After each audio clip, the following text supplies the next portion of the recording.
86 दोस्तों, मैं ये स्टोरी शुरू करने से पहले बता दूं, अगर आप हमारे YouTube चैनल पर नए हैं तो आप सबसे पहले हमारे चैनल वीके नॉवल स्टोरी 2.0 को सब्सक्राइब करें। और हाँ, तो अगर आप ये स्टोरी सबसे पहले सुनना चाहते हो तो आप हमारे टेलीग्राम चैनल को ज्वाइन करें, क्योंकि इसका एपिसोड सबसे पहले टेलीग्राम पर आता है तो दोस्तों उसके बाद YouTube चैनल पर आता है। इसलिए आप हमारे टेलीग्राम चैनल को ज्वाइन करने के लिए मैंने आपको अपने इसी वीडियो के डिस्क्रिप्शन बॉक्स और कमेंट बॉक्स में लिंक पिन कर दिया हूँ, तो आप वहां से ज्वाइन कर सकते हैं। तो शुरू करते हैं स्टोरी को अब। एक फ़ोन कॉल। वर्षा ने तुरंत कहा, मुझे क्या पता था कि इससे वो सीधे बेहोश हो जाएगी। वर्षा ने विनोद के कपड़े को खींचा और जल्दी से समझाया। विनोद को वर्षा की बात पर कोई संदेह नहीं था। बात सिर्फ इतनी है कि उसने यह नहीं सोचा कि सारिका की दर्द भरी कहानी नकली लग रही थी। तो वह 2 कदम आगे बढ़ा और सारिका से पूछा, छोटी बच्ची, क्या तुम्हें अब भी चक्कर आ रहे हैं? क्या तुम्हारी आंखें समय समय पर काली होती रहती हैं? और जब तुम सांस लेती हो तो क्या तुम्हारी छाती में सुई चुभने जैसा दर्द होता है? सारिका एक पल के लिए शॉक्ड रह गई। इससे पहले कि वह जवाब दे पाती, अनुपम कपूर पहले विनोद पर चिल्लाए, क्या तुम मेरे साथ चाले चल रहे हो? मेरी बेटी अब बहुत असहज महसूस कर रही है। मैंने तुम दोनों को अभी एक मौका दिया था, लेकिन अब बस, मैं अभी पुलिस को बुलाऊंगा। विनोद ने उससे बात करने की जहमत नहीं उठाई और फिर भी तलाश भरी निगाहों से सारिका की ओर देखा। सारिका ने भौहें चढ़ा लीं और धीरे से बोली, आप सही कह रहे हैं, मुझमें ये सभी सिम्पटम हैं। विनोद ने पूछना जारी रखा, मुझे डर है कि यह सिम्पटम इसलिए नहीं हुआ क्योंकि वर्षा ने आपको धक्का दिया था। आपके रंग को देखते हुए आपको इसे कम से कम आधे महीने पहले महसूस करना चाहिए था। सिर्फ इतना है कि पिछले 2 दिन विशेष रूप से गंभीर रहे हैं। सारिका ने तुरंत आश्चर्य प्रकट किया, उसकी आंखें चमक उठीं और वह बिल्कुल भी बहस नहीं कर सकी। आसपास का कोई भी अनुभवी व्यक्ति बता सकता है कि स्टूडेंट सारिका दोषी थी। साथ ही वहां खड़ी भीड़ को यह अजीब लगा कि वर्षा का ये गरीब जीजाजी न केवल मारपीट कर सकता है, बल्कि बोलचाल और व्यवहार में भी बहुत अच्छा है। सिर्फ देखकर ये बता पाना थोड़ा इम्पॉसिबल है कि आधे महीने पहले सारिका को क्या तकलीफ हुई थी। अचानक ही लोगों के बीच काफ़ी चर्चा होने लगी और माहौल थोड़ा अजीब हो गया। क्या आप जिम्मेदारी से बचने की कोशिश कर रहे हैं? यदि आप में कैपेबिलिटी है तो आप मेरे साथ बात करो। अगर आपने मेरी बेटी को धमकाने की हिम्मत की तो मैं तुरंत आपका पैर तोड़ने के लिए किसी को ढूंढ लूंगा। अनुपम कपूर ने पहले ही अपने बॉडीगार्ड को नंबर डायल करना शुरू कर दिया था। विनोद ने उसकी ओर ठंडी दृष्टि से देखा और फिर कहा, आपकी बेटी को चक्कर आने वाली एक गंभीर बीमारी है। अगर समय पर इसका इलाज नहीं किया गया तो वह किसी भी समय मर सकती है। अनुपम कपूर के हाथ कांपने लगे और उसका फ़ोन लगभग जमीन पर गिर गया। वह हमेशा बिजनेस के मामलों में व्यस्त रहता है। हालांकि वह अपनी बेटी से बहुत प्यार करता है, फिर भी वह उसकी देखभाल करने में लापरवाही बरतता है। उसने अपने मन में कहा, हाल ही में जब मैंने फ़ोन किया तो पाया कि मेरी बेटी सारिका हमेशा कमज़ोर रहती थी और अक्सर चक्कर आने की शिकायत करती थी। इस कारण से अनुपम कपूर एक फेमस स्पेशलिस्ट को अपनी बेटी को दिखाने का प्लान बना रहे हैं। अप्रत्याशित रूप से आज जब बेटी के कलीग के एक रिश्तेदार से मुलाकात हुई तो वह यही कह रहा है कि सारिका की जिंदगी लंबी नहीं है। अनुपम कपूर भावुक थे, इसलिए नहीं कि उन्हें विनोद की बातों पर विश्वास था, बल्कि इसलिए कि वह विनोद के रवैये और कमेंट से नाराज थे। अनुपम कपूर ने धीरे से कहा, मेरे चेहरे के सामने ये कहना कि सारिका अधिक समय तक जीवित नहीं रहेगी, क्या ये जानबूझकर मुझे भड़काने वाली बात नहीं है? ये सोचकर अनुपम कपूर ने विनोद की ओर देखा और कोसते हुए कहा, लड़के, मैं तुम्हें थोड़ी देर के लिए बकवास करने देता हूँ। कोई जल्द ही तुम्हें खत्म करने आएगा और मुझे उंगली उठाने की भी जरूरत नहीं पड़ेगी। उसने तुरंत एक फ़ोन कॉल किया। इसी समय फ़ोन कनेक्ट हो गया और अनुपम कपूर ने जानबूझकर स्पीकर फ़ोन चालू कर दिया। फ़ोन के दूसरे ओर से एक अलसाए आवाज़ आई, मिस्टर कपूर, आप मुझे दोपहर को क्यों कॉल कर रहे हैं? क्या अमीर बनने का कोई तरीका है जिसे आप बताना चाहते हैं? विनोद ने यह आवाज़ सुनी तो उसने अपनी भौहें थोड़ी ऊपर उठाईं और उसके चेहरे के भाव अचानक अजीब हो गए। लेकिन अनुपम कपूर ने सोचा कि विनोद डर रहा है, इसलिए उन्होंने इस समय खुशी से फ़ोन पर कहा, सुलेमान, हमने लंबे समय तक एक दूसरे के साथ बिजनेस किया है। आज मुझे मेरी बेटी के कॉलेज में कुछ परेशानियों का सामना करना पड़ रहा है। किसी ने मेरी बेटी को धमकाया और यहाँ तक कि वो मुझ पर भी चिल्लाया। हाल ही में मेरे पास कुछ बिजनेस प्रपोजल हैं जिन्हें मैं बढ़ाने का प्लान बना रहा हूं और मैं एक नए पार्टनर की तलाश में हूं। आपको पता होना चाहिए कि ये कैसे करना है।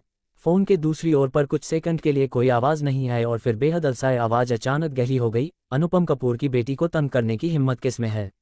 आप मुझे जगह बताएं और मैं तुरंत अपने गुंडे को वहां भेजूंगा, या अगर आप उसे मेरा नाम बताएंगे तो उसकी हालत अपने आप खराब हो जाएगी। मैं भी देखना चाहूंगा कि कौन इतना बदतमीज इंसान है जो अपनी मौत को दावत दे रहा है। अनुपम कपूर ने विनोद की ओर विजयी दृष्टि से देखा और फिर कहा, क्या तुमने सुना, ये सुलेमान भाई है, जो पुरानी दिल्ली का सबसे बड़ा गैंगस्टर है। मैं उन्हें भाई कहता हूँ। क्या तुम अब भी मेरे सामने हीरो बनने का दिखावा करते रहोगे? उस आदमी के साथ खिलवाड़ करना आसान नहीं है। वह आपके जीवन को मौत से भी बदतर बना देगा। अनुपम कपूर के हिसाब से शायद सुलेमान भाई को किसी को पर्सनली भेजने की ज़रूरत नहीं थी। बस उन दोनों के बीच का रिश्ता और पुरानी दिल्ली में सुलेमान भाई के रुतबे उस खराब कपड़े पहने विनोद को शांत करने के लिए काफ़ी थी। अनुपम कपूर ने धीरे से कहा, इसके बाद विनोद निश्चित रूप से घबराहट से अपने घुटने टेक देगा और मुझसे माफ़ी मांगेगा। इस तरह मैं स्कूल में महिला बुजुर्गों के साथ इस मामले में फ़ायदा उठा सकता हूँ। फैकल्टी और स्टूडेंट्स के सामने दिखावा करने से अब कोई भी भविष्य में मेरी प्यारी और बेहद खास बेटी को भड़काने की हिम्मत नहीं करेगा। लेकिन फिर अनुपम कपूर को यह देखकर थोड़ा आश्चर्य हुआ कि न केवल विनोद घबराया नहीं, बल्कि उसके चेहरे पर एक मुस्कान थी, मानो वो किसी बात पर हंस रहा हो। क्या आप बेवकूफ़ हो या आप कम दिमाग के हो? लगता है आपने सुलेमान भाई का नाम कभी नहीं सुना है, अनुपम कपूर ने भौहें सिकोड़कर कहा। विनोद ने शांति से जवाब दिया, ऐसा लगता है कि मैं आपके बताए सुलेमान भाई को जानता हूँ, और मुझे नहीं लगता कि मुझे मारने के लिए वो किसी को भेजेंगे। मेरा नाम सुनने के बाद शायद वे मेरे प्रति बहुत विनम्र होंगे। क्या आप पागल हो? आपका जो घिनौना रूप है, आप उसे देखिए। आपकी यह कहने की हिम्मत कैसे हुई कि आप बिग बॉस को जानते हैं? ये बहुत बड़ा जोक है। अनुपम कपूर ने कुछ देर तक मजाक उड़ाया। इस समय फ़ोन अभी भी कनेक्टेड था और विपरीत दिशा में सुलेमान भाई ने अचानक संदेह से पूछा, अनुपम, अभी तुमसे कौन बात कर रहा था? उसका नाम पूछो। अनुपम कपूर एक पल के लिए शॉक्ड रह गया। ये वही कमीना है जिसने ये कहकर मेरी बेटी को नाराज़ कर दिया कि उसकी ज़िंदगी लंबी नहीं है। शायद इसका नाम विनोद है। बेहतर होगा कि आप इसे साफ करने के लिए किसी को जल्द से जल्द भेज दो। हम बिजनेस के मामलों के बारे में बाद में बात करेंगे। अनुपम कपूर को अब तक यही लग रहा था कि विनोद को दिमाग की कोई समस्या है, लेकिन अप्रत्याशित रूप से फ़ोन के दूसरी ओर से सुलेमान भाई, विनोद शब्द सुनकर चुप हो गया। कुछ सेकंड बाद उसने गंभीर स्वर में कहा, क्या उसने कहा कि उसका नाम विनोद है? उस हरामी को जल्दी से फ़ोन दो। अनुपम कपूर एक पल के लिए झिझके, लेकिन फिर भी विनोद की ओर बढ़े और उसे अपना फ़ोन सौंप दिया। उसने विनोद का मजाक उड़ाते हुए कहा, बेटा, अब तुम्हारा बचना नामुमकिन है। अब सुलेमान भाई तुम्हें पर्सनली सबक सिखाएंगे। यदि तुमने गलती से आधा शब्द भी गलत कह दिया तो वह मिनटों में तुम्हें मिट्टी में मिलाने के लिए किसी को यहाँ भेज देंगे। विनोद ने फ़ोन का जवाब तो नहीं दिया, लेकिन शांति से कहा, क्या आप सुलेमान भाई हैं? बहुत दिनों से आपसे मुलाकात नहीं हुई। आप कैसे हैं? आपकी तबीयत कैसी है? जैसे ही अनुपम कपूर अपनी बकवास बात जारी रखने वाले थे कि तभी फ़ोन की दूसरी ओर से सुलेमान भाई ने अचानक अपना स्वर बदल दिया। अरे, आप तो सही में विनोद भाई हैं। मुझे ऐसे संयोग की उम्मीद नहीं थी। पिछले 2 दिनों में मैं आपके साथ डिनर करने का समय निकालने के बारे में सोच रहा था। आपका क्लिनिक कैसा चल रहा है? क्या कोई आपको परेशान कर रहा है? अगर आपको कुछ कहना है तो बस बात करें। पुरानी दिल्ली में हमारा उपयोग करना अभी भी आसान है। अनुपम कपूर पहले से ही शोक थे। उन्होंने अविश्वास से अपने हाथ में फ़ोन को देखा और फिर विनोद को देखा जो विपरीत दिशा में खड़ा था। उसने अपने मन में कहा, मुझे विश्वास नहीं हो रहा है कि मेरी आंखों के सामने क्या हो रहा है। ये लड़का जो बेहद खराब कपड़े पहने हुए है, वास्तव में सुलेमान भाई जैसे बड़े बॉस को जानता है। और ऐसा लग रहा था कि सुलेमान भाई विनोद के प्रति बहुत विनम्र थे।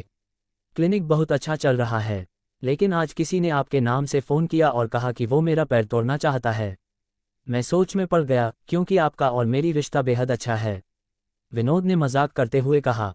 फ़ोन के दूसरी ओर से सुलेमान भाई की आवाज़ आती रही, मैं इस अनुपम को ठीक से नहीं जानता। मैं सिर्फ एक बेवकूफ़ हूँ जो अमीरों की चापलूसी करके और उपहार देकर बिजनेस के रिसोर्सेस पर जीत हासिल करना चाहता हूँ। अगर उसने आपको नाराज़ किया है तो मैं अभी जाकर उसकी टांगें तोड़ दूंगा। विनोद भाई, आप परेशान मत होना। मैं असल में अभी इस घटना के बारे में नहीं जानता था, इसलिए आप नाराज़ मत होना। अनुपम कपूर ने ये सुना और 87 AQ पॉइंट्स। अनुपम कपूर ने ये सुना और वह ज़मीन पर बैठ गए। उनका चेहरा पीला पड़ गया था और उन्हें बहुत पसीना आ रहा था। मूल रूप से उसने ज़बरदस्ती नॉर्मल होने का दिखावा करने की योजना बनाई थी, लेकिन अब ये पॉसिबल नहीं था।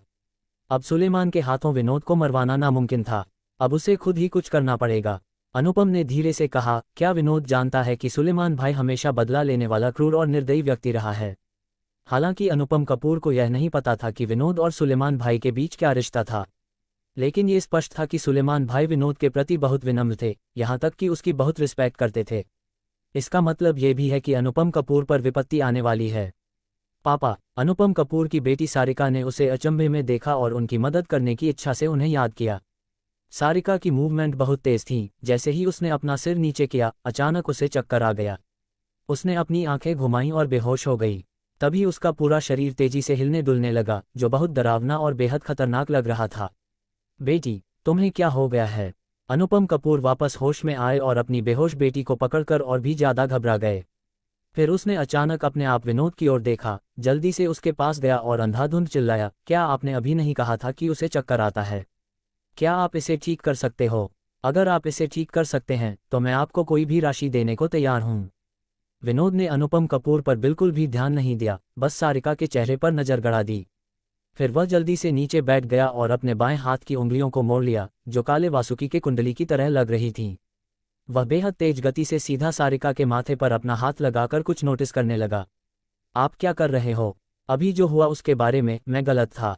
मुझे नहीं पता था कि आप सुलेमान भाई को जानते हैं, लेकिन मेरी बेटी को चोट मत पहुंचाओ। अनुपम कपूर गिरने वाले थे। उन्हें चिंता थी कि विनोद उनकी बेटी से बदला लेने का ये मौका नहीं छोड़ेगा।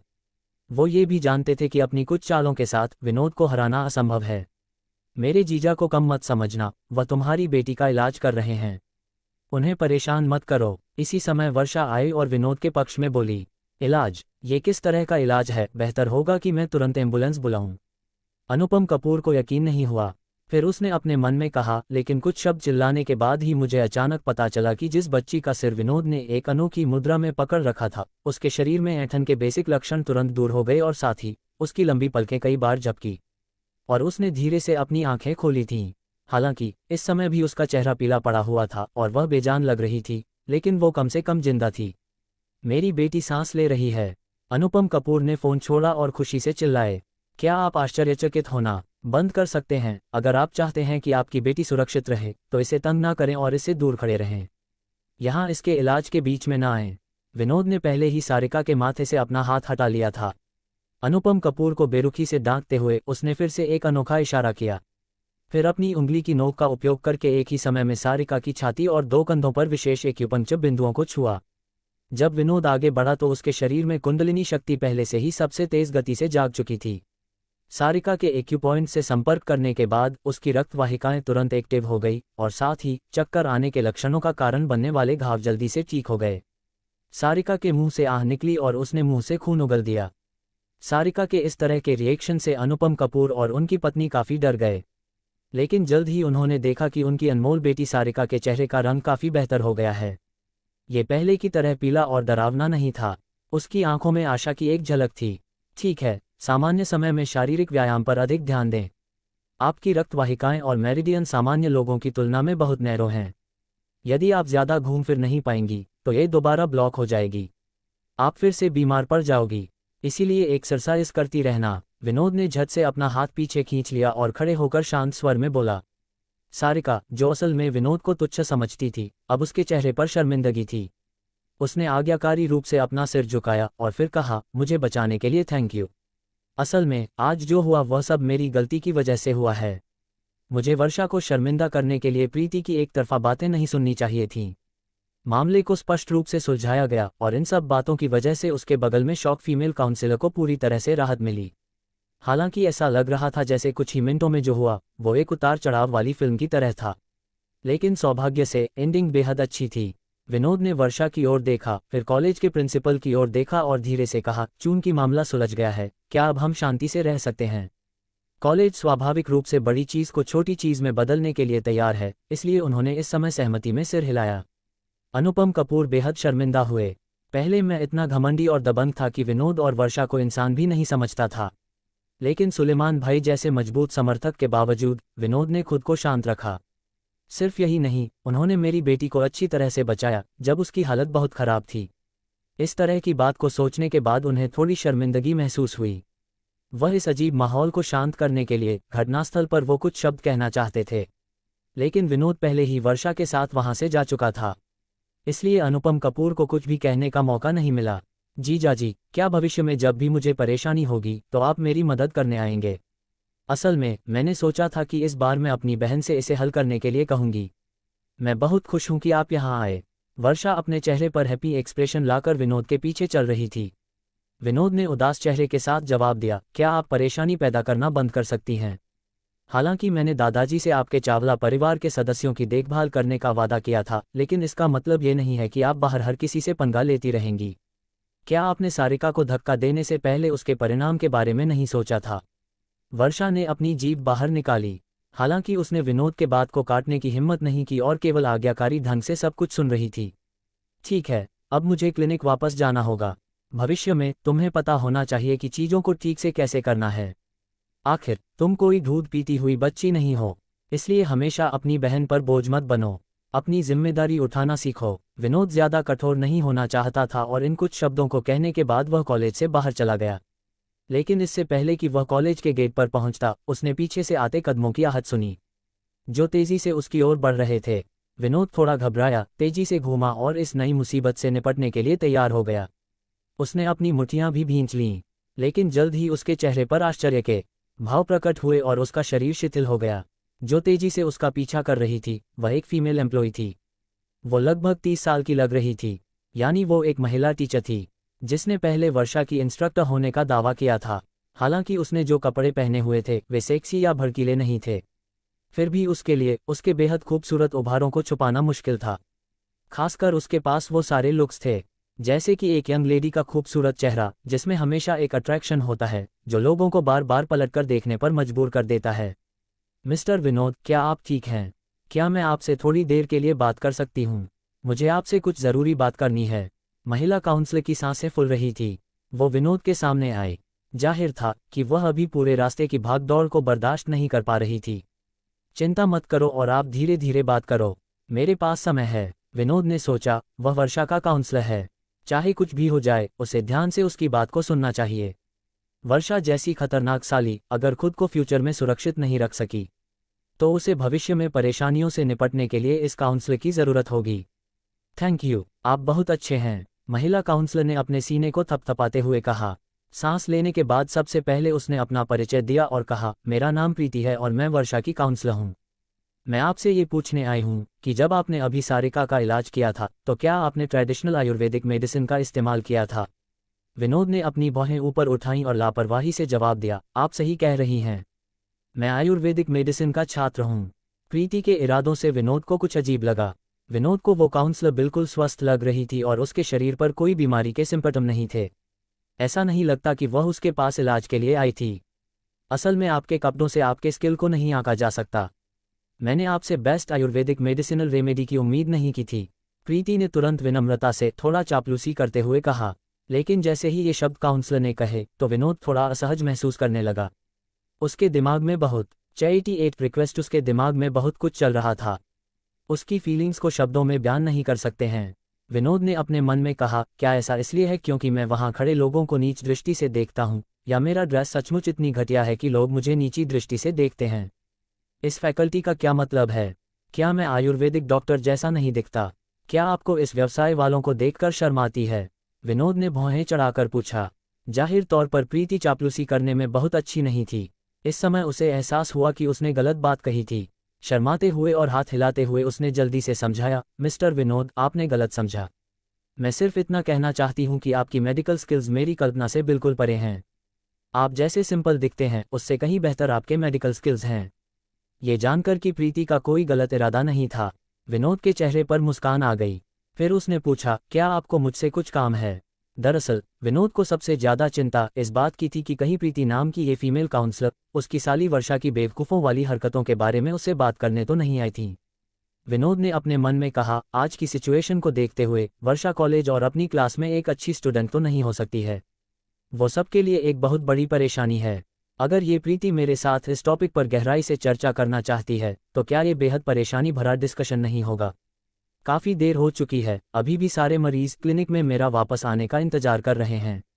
और मुझे अब कॉलेज के इस झंझट में और नहीं पड़ना है। हालांकि प्रीति ने आगे जो कहा उससे विनोद ने राहत की सांस ली।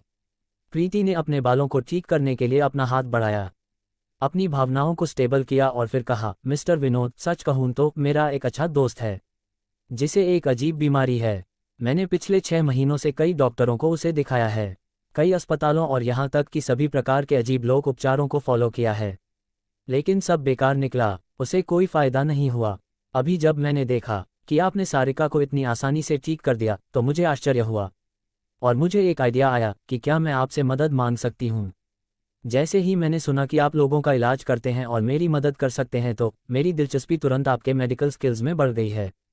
प्लीज़ हेल्प मी, विनोद ने लापरवाही से जवाब दिया। प्रीति मैम, आपको इतना रिक्वेस्ट करने की ज़रूरत नहीं है। मैं आपके दोस्त की मदद करूंगा, लेकिन मुझे नहीं पता कि आपका दोस्त कहाँ है और उसकी बीमारी के क्या लक्षण हैं। अगर वो यहीं आसपास रहता है तो मेरे पास अभी कुछ समय है। शायद मैं उसकी मुश्किल को जल्द से जल्द हल कर सकता हूँ। विनोद को ऐसे शब्द कहते सुनकर प्रीति तुरंत बहुत खुश हुई। उसकी आंखों में उत्साह और कृतज्ञता भरी थी, लेकिन फिर वह शर्मिंदा दिखने लगी। उसने धीरे से कहा, मेरा दोस्त शहर से बाहर रहता है और उसके पास जाने में काफ़ी समय लग सकता है। वहाँ जाने का फैसला असल में काम नहीं करेगा। हम एक काम कर सकते हैं, मैं अपने दोस्त को लाने का एक रास्ता ढूंढूंगी। मेरे पास कॉलेज का दिया हुआ एक स्टूडेंट हॉस्टल अकोमोडेशन है। विनोद ने सिर हिलाया। मैं आपके पास अपना फ़ोन नंबर छोड़ दूंगा। मरीज को अपने पास लाने के बाद आप किसी भी समय मुझे कांटेक्ट कर सकती हैं। हम इस पर बाद में चर्चा करेंगे। प्रीति ने बहुत गंभीरता से फ़ोन नंबर लिखा और पूरे रास्ते विनोद के पीछे पीछे कॉलेज के गेट तक गई। ऐसा लग रहा था है कि अभी भी उसको कुछ कहना था, जिसे बोलने में उसे झिझक महसूस हो रही है। प्रीति जी, अगर आपको कुछ कहना है तो बिना किसी हिचकिचाहट के कहें। विनोद ने उसे एक नज़र देखा और कार में बैठने से पहले कहा, वो विनोद जी, मैं आपसे पूछना चाहती हूँ कि अगर हम किसी डॉक्टर को दिखाने जाएंगे तो कंसल्टेंसी फीस कितनी होगी। मेरे दोस्त की हालत थोड़ी अजीब है। वो केवल घर पर रह सकता है और ट्रैवल करने में उसे काफ़ी दिक्कत होती है। सबसे ज़रूरी बात यह है कि वह पिछले कुछ सालों से इलाज करवा रहा है और अब उसके पास फीस पे करने के लिए बिल्कुल भी पैसा नहीं है। प्रीति ने शर्माते हुए शर्मिंदगी से कहा, डॉक्टर की कंसल्टेंसी बिल्कुल मुफ्त है। आखिर आप वर्षा की फैकल्टी हैं। आज कॉलेज में वर्षा का सपोर्ट करने के लिए मैं आपका पहले से ही बहुत आभारी हूँ। विनोद ने शुरू से ही पैसे मांगने की योजना नहीं बनाई थी। उसने अपने मन में कहा, मुझे बस यही लगता है कि प्रीति नाम की यह महिला काउंसलर बहुत प्यारी और भोली है। तो फिर मैं अपने मित्र की ओर से आपको धन्यवाद देना चाहूँगी। मैं भविष्य में आपके इस एहसान का बदला चुकाने की पूरी कोशिश करूँगी। प्रीति ने विनोद को आदरपूर्वक प्रणाम किया। कॉलेज गेट के पास बड़ी संख्या में स्टूडेंट और फैकल्टी ये सब रुककर देखने से खुद को नहीं रोक सके, जिससे विनोद शर्मा गया। वो तेजी से किनारे की ओर मुड़ा। फिर नमस्ते कहने के बाद वह फटाफट उस जगह पर चला गया जहां उसने गाड़ी पार्क की थी। रास्ते में उसने अपनी दादी को फ़ोन किया। ऐसा लग रहा था जैसे दादी अच्छी हालत में थी। उन्होंने कहा, जिस जगह पर मैं अब रह रही हूँ ये बेहद खूबसूरत है। रहने और खाने की सारी फैसिलिटी है। इसके अलावा यहाँ के लोग भी बहुत गर्मजोशी से भरे हुए हैं। विनोद स्वाभाविक रूप से खुश था और उसने कहा कि वह हाल के दिनों में अपना काम खत्म करने के बाद उनसे मिलने जाएगा। फ़ोन रखने के तुरंत बाद कमर्शियल स्ट्रीट पर पहुंचने से पहले फिर से उसके फ़ोन की घंटी बजी। उसे रश्मि ने फ़ोन किया था। इससे पहले कि वह कुछ बोल पाता, उसे फ़ोन के दूसरे ओर से बहुत तेज़ आवाज़ सुनाई दी। ऐसा लग रहा था कि सिचुएशन बहुत कॉम्प्लेक्स थी। विनोद ने भौहें सिकोड़कर तुरंत पूछा, क्लिनिक में इतना शोर क्यों हो रहा है?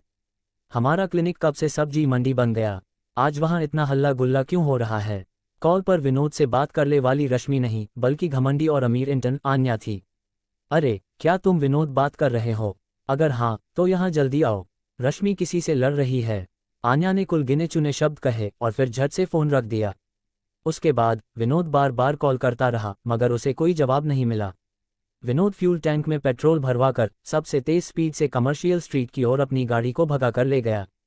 दूर से मैंने बहुत से लोगों को क्लिनिक के दरवाजे के चारों ओर इशारा करते हुए देखा और कुछ ने तस्वीरें लेने के लिए अपने मोबाइल फ़ोन भी निकाल लिए थे। विनोद बहुत चिंतित था। वह जानता था कि हालांकि रश्मि एक कमज़ोर लड़की थी, लेकिन उसका स्वभाव बहुत वायलेंट था। अगर सच में उसका किसी से झगड़ा हुआ तो ये कोई छोटी बात नहीं होगी। लेकिन जब विनोद भीड़ से अलग होकर क्लिनिक के दरवाजे पर पहुंचा तो सामने का दृश्य उसे हैरान कर गया। रश्मि अच्छी तरह से एक तरफ खड़ी थी और उसके बगल में अमीर महिला आन्या थी। विपरीत दिशा में कुछ गैंगस्टर जैसे दिखने वाले लोग टेढ़े मुंह और झुकी हुई आंखों के साथ जमीन पर पड़े हुए थे और वे चिल्ला रहे थे कि वे मेडिकल ट्रीटमेंट के खर्चे आदि के लिए मुआवजा चाहते हैं। उन लोगों को पीटने वाले कई लंबे और मजबूत बॉडीगार्ड्स वहां खड़े थे, जिनमें से एक को विनोद जानता था और वह स्पष्ट रूप से वही ड्राइवर था जो आज दोपहर में आन्या को फल और कॉफ़ी देने आया था। विनोद, आप अब यहाँ पहुँचे हो। मुझे पता है कि आप जैसा आदमी बिल्कुल भी भरोसे के काबिल नहीं है। मैंने मामला सुलझा लिया है। मैंने एक फ़ोन कॉल के साथ कुछ बॉडीगार्ड्स को बुलाया और इन गुंडों को सफाया कर दिया। आन्या ने इस समय उसके कंधों को पकड़ लिया और घमंडी एक्सप्रेशन के साथ अपना छोटा सा चेहरा ऊपर उठाया। बात करते समय वह अब भी समय समय पर विनोद को चिढ़ा रही थी और साथ ही साथ उसका मजाक उड़ा रही थी। विनोद ने गुस्से में उन बॉडीगार्ड्स को रोका जो गुंडों को लगातार पीट रहे थे। फिर उसने रश्मि से पूछा, ये सब क्या हो रहा है? हम यहाँ बिजनेस करने के लिए आते हैं, हम यहाँ लोगों से लड़ने के लिए नहीं आते हैं। रश्मि को भी लगा कि बात बहुत ज़्यादा बढ़ गई है, इसलिए उसने थोड़ा दोषी जैसा महसूस किया। उसने जैसे ही कुछ बोलने के लिए अपना मुंह खोला कि तभी आन्या ने उसे सीधे रोका। फिर भौहें चढ़ाते हुए विनोद से कहा, क्या आपका दिमाग खराब हो गया है? अगर आप आज यहाँ होते तो ये गैंगस्टर आपको पीट पीट कर मार गिराते। आप रश्मि और मुझे थैंक यू बोलने की बजाय हम पर यानी खासकर मुझ पर आन्या सक्सेना पर आरोप लगाने में थोड़ा भी नहीं झिझक रहे हैं। क्या आपका 89 खून की उल्टियाँ? आन्या ने कहा, यानी कि आप मुझ पर आरोप लगाने के लिए यहाँ आ पहुँचे हो? क्या आपका स्क्रू ढीला है? आप जैसे लोगों से मैं सबसे ज़्यादा घृणा करती हूँ। आन्या अपने ऊपर हुए अन्याय का बदला ले रही थी और साथ ही वह रश्मि को अपनी टीम में शामिल करना नहीं भूली। वो लगातार विनोद का मजाक उड़ाती रही। आन्या के विचार में मेडिकल फील्ड में उनकी उपलब्धियों को छोड़कर विनोद बेकार है। विनोद ने अपने दिल में गुस्सा दबा लिया और इस अमीर महिला को इग्नोर किया। उसने सीधे उन गैंगस्टरों की ओर देखा जो जमीन पर घायल पड़े हुए थे। ये लोग बहुत अपरिचित दिखते हैं और आम गुंडों से एक निश्चित तौर पर अलग थे। जैसे ही विनोद ने उन्हें गिरते देखा तो उसको लगा कि यह अच्छा नहीं है। जब वह अपने पेट और अन्य हिस्सों को पकड़कर जमीन पर दर्द से कराह रहे थे, उसने रुखाई से पूछा, आप लोग कौन हो? अगर आप सबने कुछ भी गलत नहीं किया है तो यहाँ से चले जाओ, नहीं तो मैं जल्द ही पुलिस को बुलाऊंगा। अगर तुम सब यहाँ रुककर झगड़ा करोगे तो तुम सब अपने लिए ढेरों मुसीबतों को बुलाओगे। उन सब में से एक थोड़ा बड़ा गैंगस्टर शायद 40 साल के करीब था। विनोद की आवाज़ सुनकर पहले तो उसने अपना चेहरा जमीन पर रखा और कनखियों से उसकी ओर देखा। बिना बोले विनोद ने उसे चिकोटी काटी और फिर उस गैंगस्टर ने सफ़ेद झाग का ढेर उगल दिया। तुरंत उसके बगल में कोई चिल्लाया, भाई आप उनकी वजह से घायल हो गए। ऐसा कहा जाता है कि इस बड़े शहर के लोग कानून का पालन करने वाला होते हैं, लेकिन मुझे उम्मीद नहीं थी कि जब हम एक डॉक्टर से आपका चेकअप करवाने आएंगे तो हमें पीटा जाएगा। हमें यहाँ और नहीं रुकना चाहिए, चलो यहाँ से। हमने यहाँ आकर बेवकूफ़ी की है। मुझे तो डर है कि अब हमें अपना ट्रीटमेंट करवाने के लिए काफ़ी पैसा बर्बाद करना पड़ेगा। उनकी इन सारी बातों और टिप्पणियां सुनकर आसपास के कुछ लोगों को यह अनुमान लग गया कि ये लोग यहाँ एक डॉक्टर से अपना इलाज करवाने आए थे। हालांकि वे स्पष्ट रूप से पेशेवर गैंगस्टर हैं, मगर साथ ही साथ उनमें से एक गैंगस्टर काफ़ी बीमार था। बार बार लोगों को मारना और पैसे बर्बाद जैसे शब्द कहना, इससे पता चल रहा था कि वे विनोद की ओर इशारा कर रहा था। उस गुंडे ने विनोद से कहा, अगर आप हम सब की परेशानी हल करना चाहते हैं तो आपको ये जल्दी करना चाहिए। चाहे जितने भी पैसे लगे आप हमसे ले लो, मगर हमारे भाई का इलाज करो। ये सुनकर आन्या तुरंत बगल से चिल्लाई, कमीने, क्या तुम इस समय जानबूझकर हम सबको धोखा देने की कोशिश कर रहे हो? तुम लोगों ने क्लिनिक के अंदर आते ही व्यवस्था बिगाड़ दी, लाइन में लगने से इनकार कर दिया और यहाँ तक कि क्लिनिक की मालकिन रश्मि को चिढ़ाना भी शुरू कर दिया। अब आप मासूम और दयनीय होने का नाटक क्यों कर रहे हैं? क्या आप पैसे ऐंठना चाहते हैं? मेरे पास बहुत पैसा है। आपको कितना पैसा चाहिए? आन्या असल में अमीर और शक्तिशाली है और ऐसा लगता है कि उसने समाज के खतरों को नहीं देखा है। बात करते करते उसने अपने बगल वाले बॉडीगार्ड को एक बड़ा चमड़े का बैग लाने का आदेश दिया। इसमें सैकड़ों हजारों का कैश था। उसने एक एक करके कैश के कई सारे बंडल बाहर निकाले और उन्हें सीधे जमीन पर पड़े कमीने इंसान पर फेंक दिया। लगातार हजारों रुपए उन सभी गुंडों पर फेंकने के बाद आन्या को ठंडक महसूस हुई। उत्साह से ये सारा ड्रामा देख रहे लोग ये वाला सीन देखकर दंग रह गए। अंत में पुलिस को बुलाया गया, लेकिन मैंने आन्या जैसी अमीर और पावरफुल लड़की कभी नहीं देखी जिसने बिना किसी हिचकिचाहट या परेशानी के उसके चेहरे पर पैसे फेंक दिए। विनोद भी शॉक्ड रह गया। वो काफ़ी देर तक कुछ नहीं बोल पाया। विनोद के एक्सप्रेशन देखकर आन्या को लगा कि वो सही में बहुत पावरफुल और अमीर औरत है, और अब उसने अपने घमंडी एक्सप्रेशन दिखाने शुरू कर दिए। फिर उसने नोटों के 2 और बंडल जोर से ज़मीन पर फेंके। उसके बाद गैंगस्टर के चेहरे की ओर घमंड से देखते हुए कहा, क्या ये पैसे काफ़ी हैं? इसे लो और बाहर निकलो। अगर समाज में शांति मेंटेन नहीं करनी होती तो आज मैं इन बॉडीगार्ड से कहकर तुम्हारी टांगें तुड़वा देती। मैं ये भी नहीं पूछूंगी कि तुम लोग कौन हो। मैं असल में तुम सभी की आंखों को चंद सेकंड में फोड़ सकती हूँ। तभी आसपास के लोग आपस में डिस्कशन करने लगे। वे लगातार आन्या की असली पहचान का अनुमान लगा रहे थे और उनके सामने अभी जो हुआ उसके बारे में बात कर रहे थे। हालांकि विनोद ने जमीन पर पड़े गैंगस्टर की आंखों में चालाकी देखी। उसने अपने मन में कहा, अगर लॉजिक लगाया जाए तो पैरों के नीचे कुचले जाने और पागलों की तरह चेहरे पर नोटों के बंडल इस तरह से फेंके जाने से कोई भी इंसान दुखी हो जाएगा और यहाँ तक कि मारने के लिए भी उठ खड़ा होगा। लेकिन ये कमीना जाहिर तौर पर एक लालची आदमी है। आन्या जितना ज़्यादा पैसा खर्च कर रही है, ये उतना ज़्यादा खुश हो रहा है और ऐसा लगता है कि इसका इस मामले को निपटाने का कोई इरादा नहीं है। उस लालची गैंगस्टर ने वहां से जाने की बजाय अपने बगल के अन्य गैंगस्टरों की ओर देखा। तब दूसरे युवा गैंगस्टर जिन्हें पूरे मैदान में पीटा गया था तुरंत उठ खड़े हुए और उन सबने अपने शरीर को थपथपाते हुए मिट्टी हटाई। फिर उस लालची गैंगस्टर ने जमीन पर गिरे हुए व्यक्ति की ओर इशारा किया और आन्या से कहा, आपको कुछ न कुछ तो करना होगा। मेरा बड़ा भाई बीमारियों से भरा है और वे सभी लाइलाज हैं। अभी आपके बॉडीगार्ड्स ने उसे पीटा और मैंने देखा कि आप ऊपर से यहाँ आए और उसे 2 बार लात मारी। क्या आप सोचती हैं कि आप अमीर हैं तो इसीलिए मेरे बड़े भाई के जीवन की कोई वैल्यू नहीं है? आप विश्वास करें या न करें, अगर यह आपकी क्लिनिक के दरवाजे पर मर गया तो आपका जेल जाना पक्का है। इस गैंगस्टर के बोलने का लहजा बेहद सख्त था। इससे पहले कि वह बोलना समाप्त करता, जमीन पर गिरा बुजुर्ग गैंगस्टर अचानक काला पड़ गया और उसका पूरा शरीर बेहद अजीब मुद्रा में कांपने लगा। छोटी ई, इसे कब क्या हो रहा है? आन्या का चेहरा एक पल में पीला पड़ गया। उसके माथे पर पसीने की बूंदें दिखाई देने लगीं और वह घबराने लगी। अभी अभी उसने बूढ़े गैंगस्टर को 2 बार लात मारी थी, लेकिन उसने कभी नहीं सोचा था कि वो गैंगस्टर मरने वाला है। अगर सच कहें तो उसका अभी का बिहेवियर असल में डरावना था। हालांकि आन्या एक अमीर लड़की है, इसलिए उसे थोड़ी बहुत समझदारी होनी चाहिए थी। आन्या तुरंत अपने ख्यालों की दुनिया से बाहर आए और उसने उन सभी को डांटते हुए बोला, तुम्हें क्या लगता है कि मैं आन्या सक्सेना झूठ बोल रही हूँ? अगर वह मरने वाला है तो मैं उसे दफनाने को तैयार हूँ। मुझे देखने दो कि क्या वह सचमुच मरने वाला है। मुझे इस बात पर बिल्कुल भी विश्वास नहीं है। केवल 2 लात की चोट की वजह से कोई कैसे मर सकता है? हालांकि उसने ऐसा कहा, लेकिन आन्या स्पष्ट रूप से घबरा गई और उसकी आवाज़ कांपने लगी। वही ऐंठन के साथ जमीन पर पड़े बुजुर्ग गैंगस्टर को पहले ही खून की उल्टियां होने लगी थीं। एक बार खून की उल्टी करने के बाद उसका रंग थोड़ा बदरंग हो गया और यहाँ तक कि अंत में उसकी आंखों की पुतलियां भी धुंधली होने लगीं। उसका शरीर कांपने लगा और ऐसा लग रहा था कि वह मरने वाला है।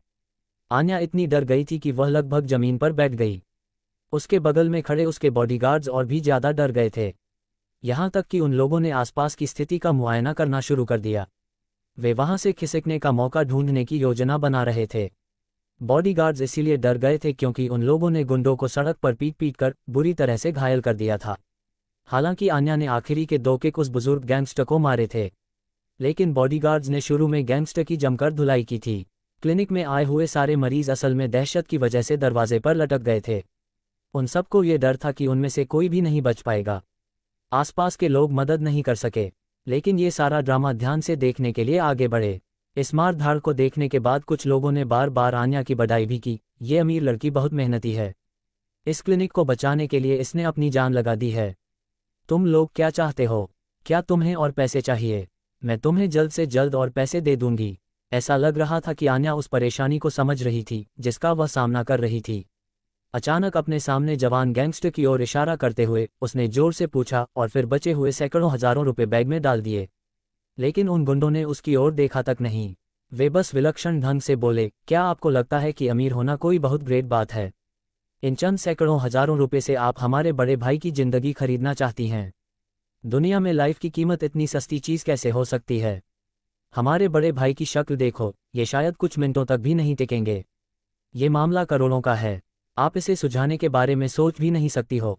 उन गुंडों की आंखों से बरसते हुए अंगारे को देखकर आसपास के लोगों में चीख पुकार मच गई।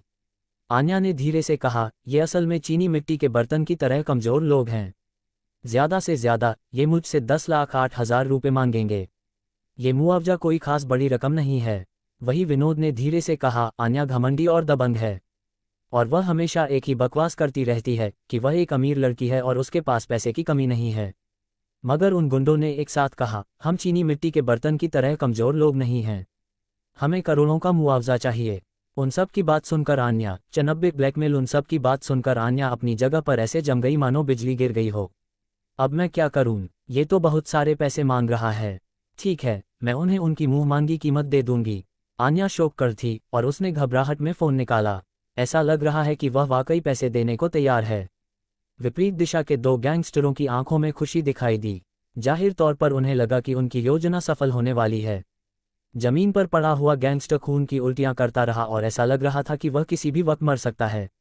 आन्या ने जल्दी से उन गैंगस्टरों का बैंक अकाउंट डिटेल पूछा, लेकिन उसकी उंगलियां थोड़ा उसके कंट्रोल से बाहर थीं। ये देखकर कि वो पासवर्ड डालने का आखिरी लिंक भरने वाली है, उसके हाथ से फ़ोन अचानक छीन लिया गया। विनोद ने ही उसका फ़ोन छीना था। विनोद ने कहा, ये आप क्या कर रही हो? मुझे मत रोको, सिर्फ 10 करोड़ ही तो देने हैं। इसके बाद साला मामला रफा दफा हो जाएगा, फिर कोई भी इस मामले को लेकर मुझे जवाबदेह नहीं ठहराएगा। आन्या गुस्से में उससे अपना मोबाइल फ़ोन छीनने के लिए आगे बढ़ना चाहती थी। विनोद के चेहरे पर भी गुस्से के एक्सप्रेशन थे।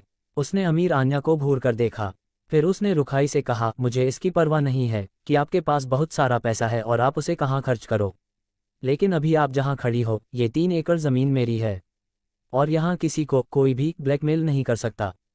क्या कहा आपने? कोई भी किसी को ब्लैकमेल क्यों करेगा? अगर इन मैडम को अपनी गलतियाँ पता चल चुकी हैं तो वे उन्हें सुधार रही हैं। अब चाहे जो हो जाए, उन्हें मुआवजे की रकम हमें देना होगा। हो सकता है कि पैसे लेने के बाद मेरा बड़े भाई का सही इलाज हो पाएगा और वह जल्द ही ठीक हो जाएगा। आप बेकार में परेशानी मत खड़ी करो, ये मामला सुलझने दो। दोनों गैंगस्टर नफरत से पागल हो रहे थे। उन्हें विनोद के दखल देने वाले व्यवहार से बेहद नफरत हो रही थी, क्योंकि वे पहले से ही देख सकते थे कि आन्या द्वारा हताशा की स्थिति में असल में उनके अकाउंट में 10 करोड़ ट्रांसफर करने वाली थी। यह उनके लिए ब्लेसिंग था, अचानक से मिला हुआ प्रॉफिट, और यहाँ तक कि बहती गंगा में हाथ धोने का एक सुनहरा मौका भी था। विनोद ने फिर से उन सब गुंडों को चकमा दिया। आन्या, जो अपना फ़ोन विनोद से छीनना चाहती थी, उसने सामने वाले 2 गैंगस्टरों पर ठंडी नज़र डाली। फिर वह जमीन पर ऐंठन और खून की उल्टी के साथ लेटे हुए व्यक्ति के पास गया और धीरे से बोला, अश्वगंधा, ब्रह्मी, शतावरी, मुलेठी, मंजिष्ठा, पाइलेंस को पीस लें, थोड़ा सा पाउडर मुंह और नाक में लें और बस आप मौत का दिखावा कर सकते हैं। अच्छी चाल चली है, वेरी गुड। विनोद का ये कहना सबको अजीब लगा। बूढ़ा गैंगस्टर जो मरने ही वाला था, जब उसने अपनी आंखें घुमाईं तो ये सारा कच्चा चिट्ठा सुनकर उसने अचानक अपनी आंखें चौड़ी कर लीं। उसके चेहरे पर अत्यधिक आश्चर्य के भाव थे। वह अपना चेहरा घुमाकर एकटक विनोद की ओर देखता रहा। आपके रिएक्शन को देखते हुए ये साबित हो चुका है कि मेरे अनुमान में कुछ भी गलत नहीं है। ये पूरा नुस्खा डिलेड एनिमेशन के लक्षण पैदा कर सकती है, यहाँ तक कि बेस्ट मेडिकल इक्विपमेंट भी इसका पता नहीं लगा सकते हैं। आप असल में मंझे हुए खिलाड़ी हैं। विनोद की आवाज़ मजाक से भरी हुई थी। मुझे नहीं पता तुम किस बारे में बात कर रहे हो। मैं अब बहुत अनकंफर्टेबल महसूस कर रहा हूँ। मुझे ऐसा लग रहा है कि मैं अब नहीं बचूंगा। बूढ़ा गैंगस्टर वापस होश में आया और उसने फिर से खून की उल्टियां करने का नाटक किया। अनुमान लगाना बंद करो। आप जो औषधीय पाउडर लेते हैं उसके दुष्प्रभाव होते हैं। यदि आप इसका बार बार उपयोग करते हैं तो आपके शरीर में विषाक्त पदार्थ जमा हो जाएगा। यदि आप इसे तुरंत 1.25 घंटे के भीतर नहीं निकालते हैं तो इस बार आप सचमुच मर सकते हैं। विनोद ने अपनी बात कहना जारी रखा और कहा, अगर आप बेवकूफ़ हो तो आप यहाँ दिखावा करना जारी रख सकते हैं। चूंकि मैं आपको इस औषधीय पाउडर के कंपोजिशन को बता सकता हूँ, इसलिए जाहिर तौर से मेरे पास इसे फोरेंसिक डॉक्टर के सामने साबित करने का एक तरीका भी है। विनोद का स्वर गंभीर और कठोर हो गया। जमीन पर लेटे हुए उस कमीने गैंगस्टर का चेहरा अचानक बदल गया। वो गहरी चिंता में डूब गया। तो ये सिर्फ दिखावा है। आसपास के लोगों ने उसकी कुछ चालें देखीं और तुरंत जोर जोर से बात करने लगे। उन युवा गैंगस्टरों के चेहरे जो अभी भी घमंड से भरे हुए थे, अब धीरे धीरे उनकी टिमटिमाती आंखों में एक दोषी छवि दिखाई दी। आन्या वहीं पर ठिठक गई। अभी भी वो विनोद के हाथों से अपने फ़ोन को छीनने की मुद्रा में थी। वो लगातार विनोद को घूर रही थी। उसके बाद वो फिर उस कमीने को घूरने लगी जो धीरे धीरे ज़मीन से उठ गया था। गैंगस्टर ने जितनी जल्दी हो सके एक खास पाउडर का एक पैकेट निकाला और फिर उसे अपने मुंह में निगल लिया। उसके शरीर पर ऐंठन के मूल लक्षण पूरी तरह से गायब हो गए हैं और उसके पीले चेहरे पर गुलाबीपन का एक टच दिखाई दिया। इस समय उसकी सांस थोड़ी फूलने के अलावा ऐसा लग रहा था कि वह मरने वाला है। ये सब क्या चल रहा है? क्या वह बच जाएगा? आन्या भ्रमित लग रही थी और वो एक पल के लिए समझ नहीं पा रही थी कि वो खुश हो या फिर नाराज हो। बेटा, तुम सही में कैपेबल हो। आज मैं अपनी हार मानता हूँ। इतने पुराने नुस्खे को कोई भी आसानी से नहीं पहचान सकता। तुमने इसे एक नज़र में पहचान लिया और इसके बारे में सब कुछ बता दिया। सही में अब जाकर पुरानी दिल्ली में एक स्मार्ट डॉक्टर आया है। थोड़े बड़े गैंगस्टर ने अजीब भाव से विनोद को देखा, अंत में अपना हाथ लहराया और जल्दी से अपने जूनियर डॉन के साथ वहां से निकल गया। उसने धीरे से अपने जूनियर से कहा, पीछे मुड़कर मत देखो। यहाँ तक कि उन्होंने ज़मीन पर बिखरे हुए लाखों रुपए भी नहीं लिए। यह आश्चर्यजनक है। जैसा कि हमारी सड़क पर सबसे कुशल चिकित्सकों से अपेक्षा की जाती है, यहाँ तक कि इन पेशेवर चिकित्सकों ने भी नौकरी छोड़ दी। ये सिर्फ हमारी गली नहीं है, मुझे डर है कि पूरी पुरानी दिल्ली में ऐसा कोई नहीं है जो विनोद जैसे मिरेकल डॉक्टर से मुकाबला कर सके। सड़क पर लोग बहुत बातें कर रहे थे, इस पूरी घटना के बारे में बात कर रहे थे जो अभी घटित हुई थी, और साथ ही दूर दूर से और भी लोग क्लिनिक के सामने कतार में लगे हुए थे। पैसे की गर्मी को दूर रखें, भविष्य में आप अपने दिमाग से अधिक समस्याओं को सॉल्व कर सकेंगी। ऐसी कई सारी चीज़ हैं जिन्हें पैसे और पावर से हल नहीं किया जा सकता है। जब विनोद आन्या के पास से गुजरा तो उसने शांति से कहा और फिर पीछे मुड़कर नहीं देखा। उसके बाद वो क्लिनिक की लॉबी में जाकर बैठ गया। आन्या शर्मा गई, उसका आधा गाल शर्म के कारण और आधा गुस्से के कारण गुलाबी हो गया था। जमीन पर पड़े पैसों को देखे बिना उसने पैर पटकते हुए विनोद की पीठ की ओर देखा और धीमी आवाज में कोसते हुए कहा, मैं तुम्हें थैंक यू कहने जा रही थी, लेकिन तुम इतने घमंडी हो कि हमेशा लोगों को सबक सिखाना चाहते हो। मैं तो तुम्हारे नखरे देखकर थक चुकी हूँ। आन्या, तुम्हें लोगों पर पैसे फेंकना पसंद है, क्या तुम ऐसा करके उन्हें कंट्रोल कर सकती हो? विनोद ने रोगियों को देखने पर ध्यान केंद्रित करना जारी रखा। उसने अपने अंदर की ऊर्जा को फिर से इकट्ठा किया। क्लिनिक का बिजनेस लगातार बढ़ता जा रहा था।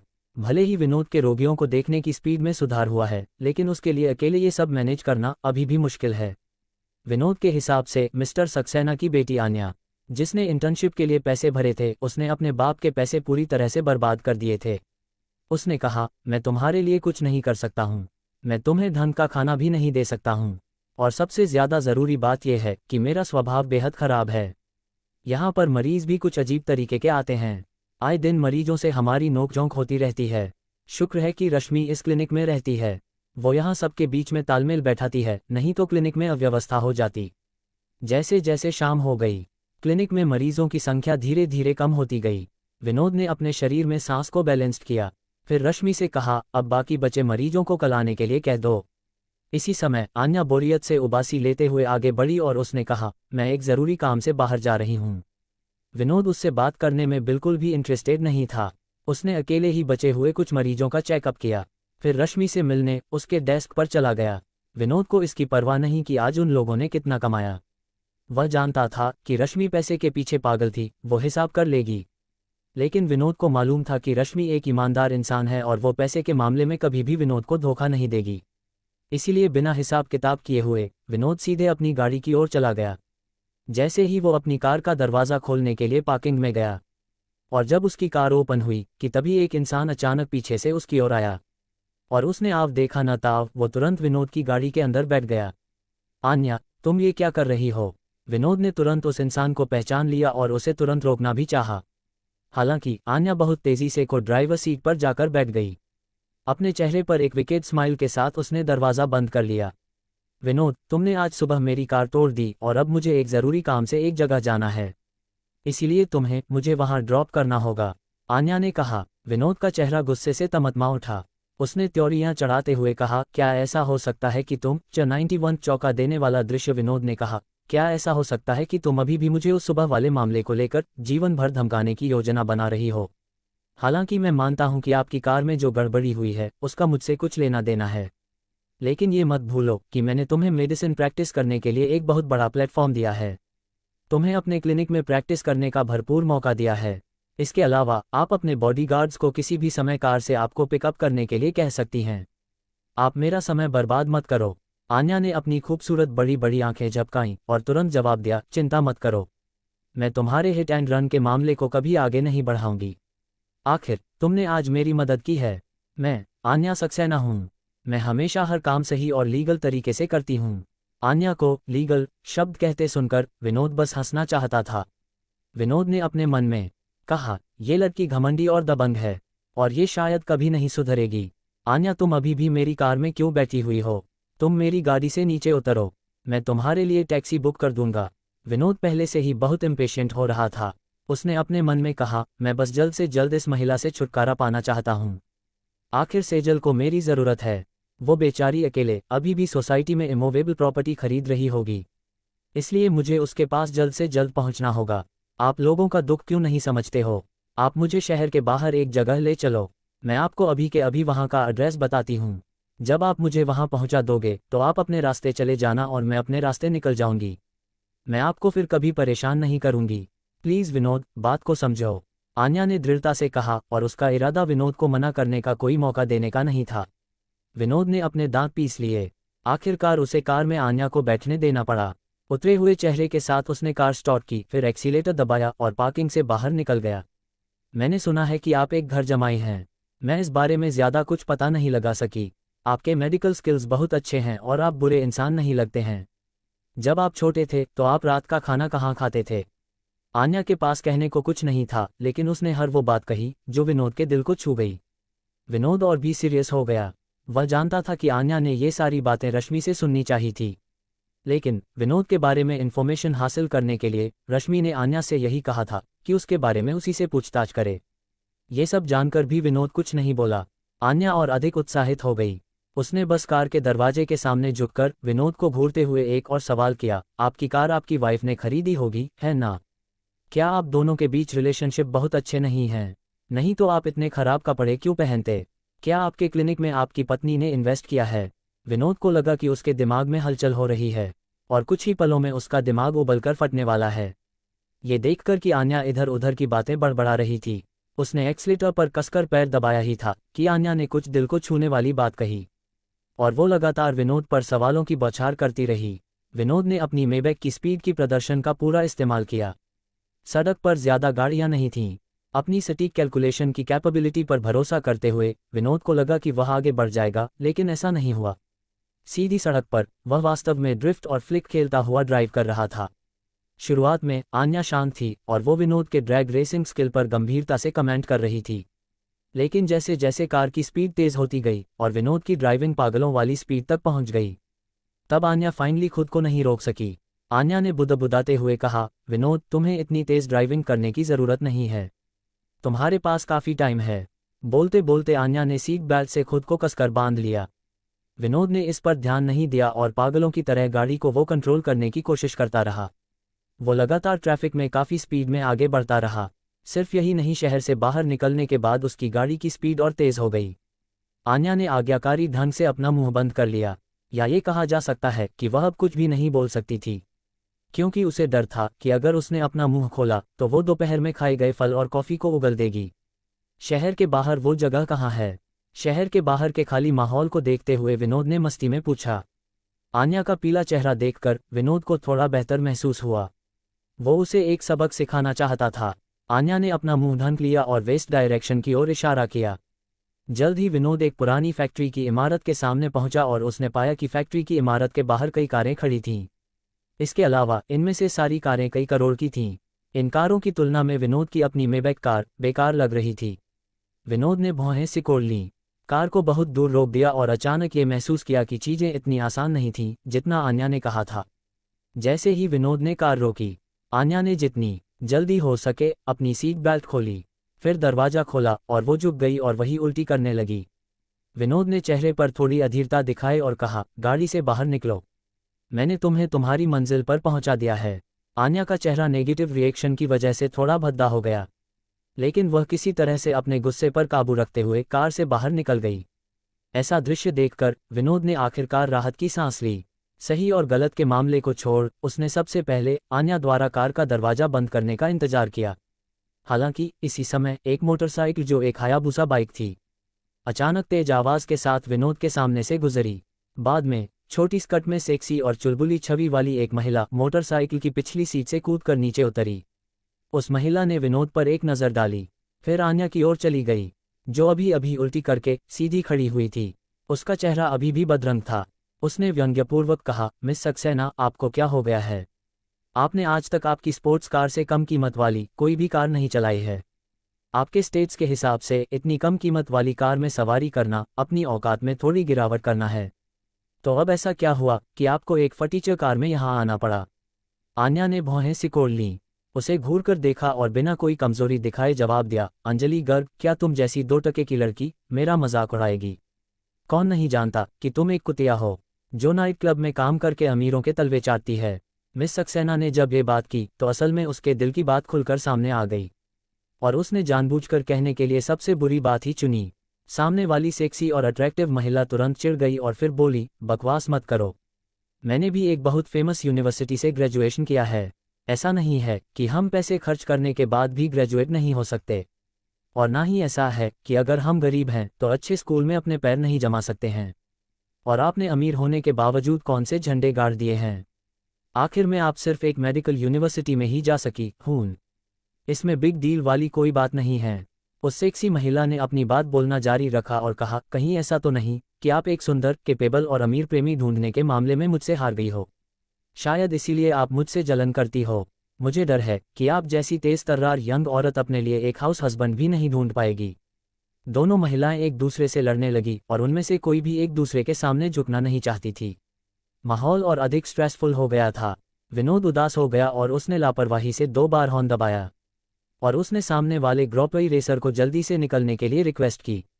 एक स्पोर्ट्स कार में जो आदमी विनोद की कार के सामने बैठा हुआ था, उसने पीछे मुड़कर उस पर कड़ी नज़र डाली, जैसे उसने विनोद को कोसा हो। फिर वो अपनी कार से बाहर कूदा। उसने अपना हेलमेट उतारा और विनोद की ओर चल दिया। इस सिचुएशन को देखकर आन्या ने झट से कहा, आदर्श सहगल, वो सिर्फ एक ड्राइवर है जो मुझे यहाँ लाया है। उसके लिए चीज़ें मुश्किल मत करो, उसे यहाँ से जाने दो। आदर्श नाम का वह इंसान लगभग 25 या 26 साल का लग रहा था। उसका कद लंबा था और उसके चेहरे पर उदासी थी। आन्या ने जो कहा उस पर उसने बिल्कुल भी ध्यान नहीं दिया, बल्कि वो सीधे ड्राइवर की सीट के पास गया और उसने कार का दरवाज़ा खींचने के लिए हाथ बढ़ाया। उसने गाली देते हुए कहा, निकलो यहाँ से। ये तुम बार बार हॉर्न क्यों बजा रहे हो? क्या तुम जानते हो कि मैं कौन हूँ? विनोद ये जानकर और भी चिड़चिड़ा हो गया कि आज का ये मामला शांति से नहीं सुलझ सकता। उसने तुरंत धक्का देकर अपनी कार का दरवाज़ा खोला। आदर्श, जो कार का दरवाज़ा खींच रहा था, वो तुरंत कुछ कदम पीछे चला गया और लखा सा गया। इस समय वो और भी गुस्से में था। उसने अपनी स्पोर्ट्स कार का हेलमेट अपने हाथ में उठाया।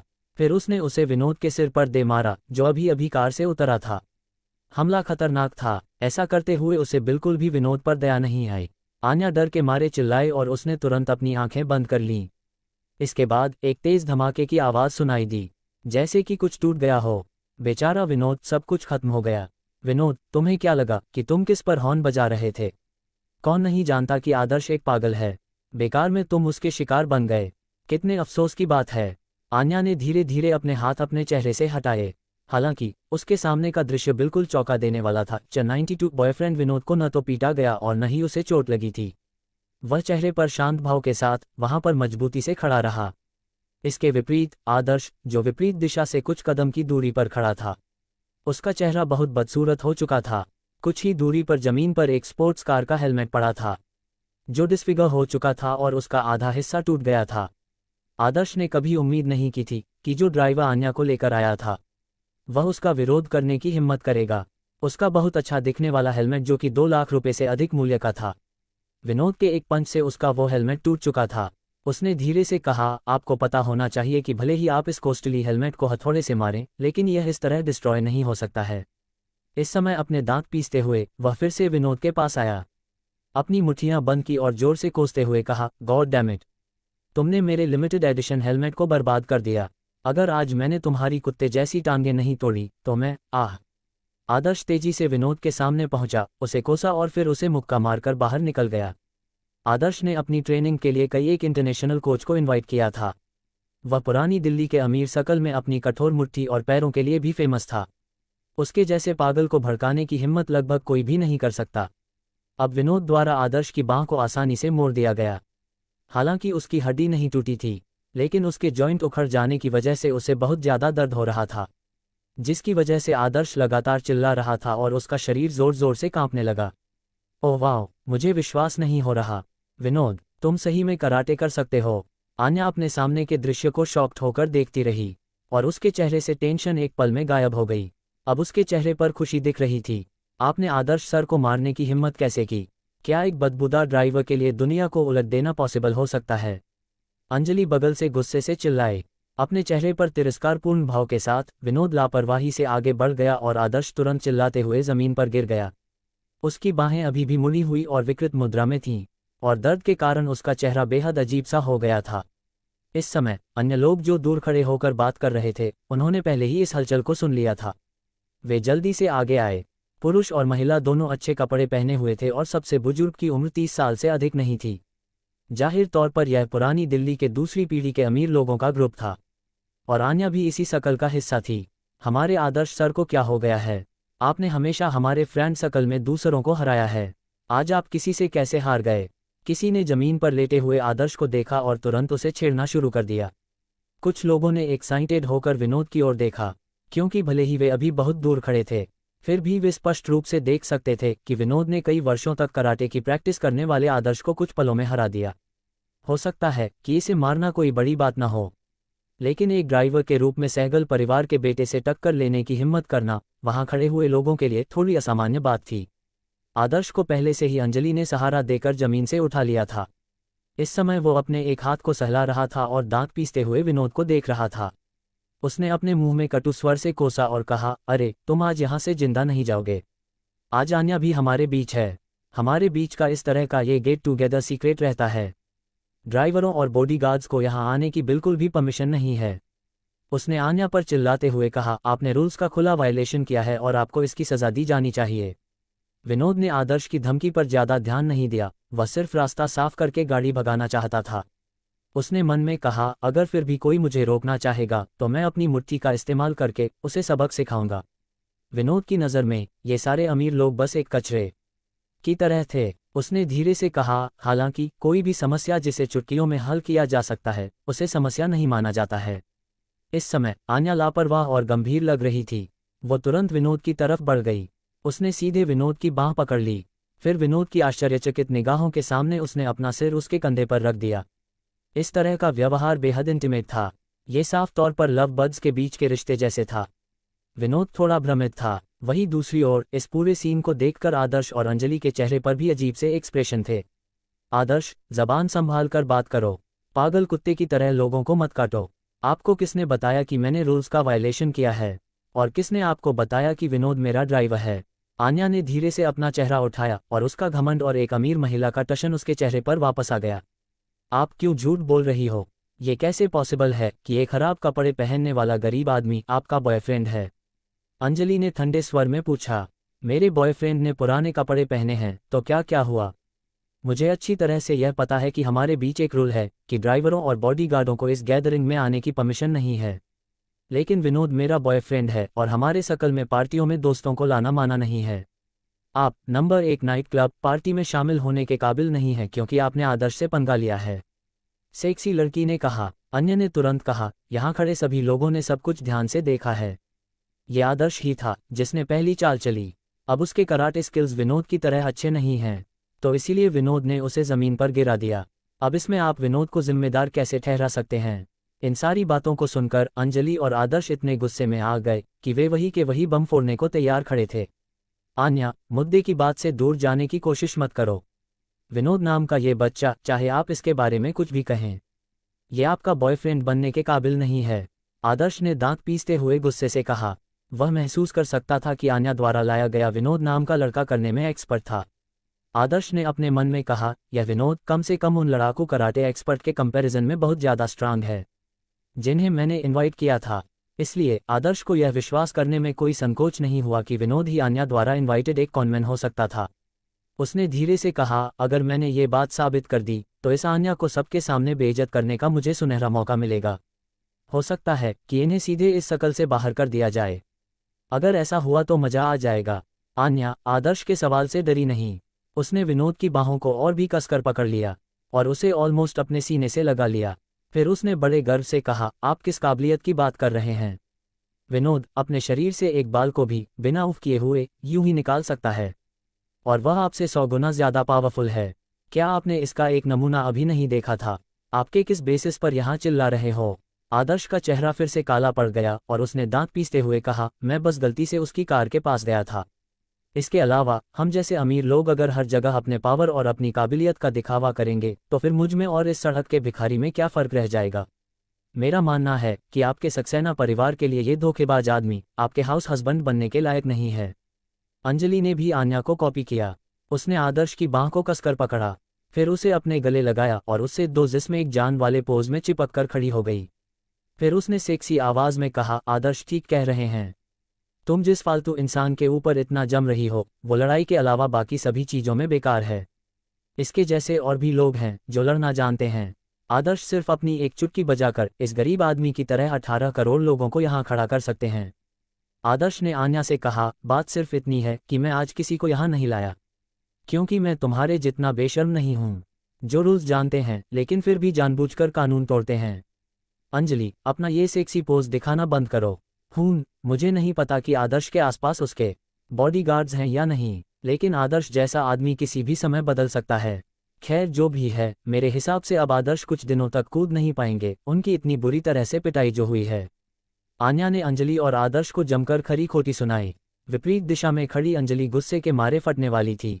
उसने अपने शरीर को 2 बार जोर से हिलाते हुए पैर पटक कर कहा, बकबक मत करो, टॉपिक मत बदलो। आपने कहा था कि विनोद नाम का ये लड़का हर मामले में आदर्श से बेहतर है, अब आप इसे कैसे साबित करोगी?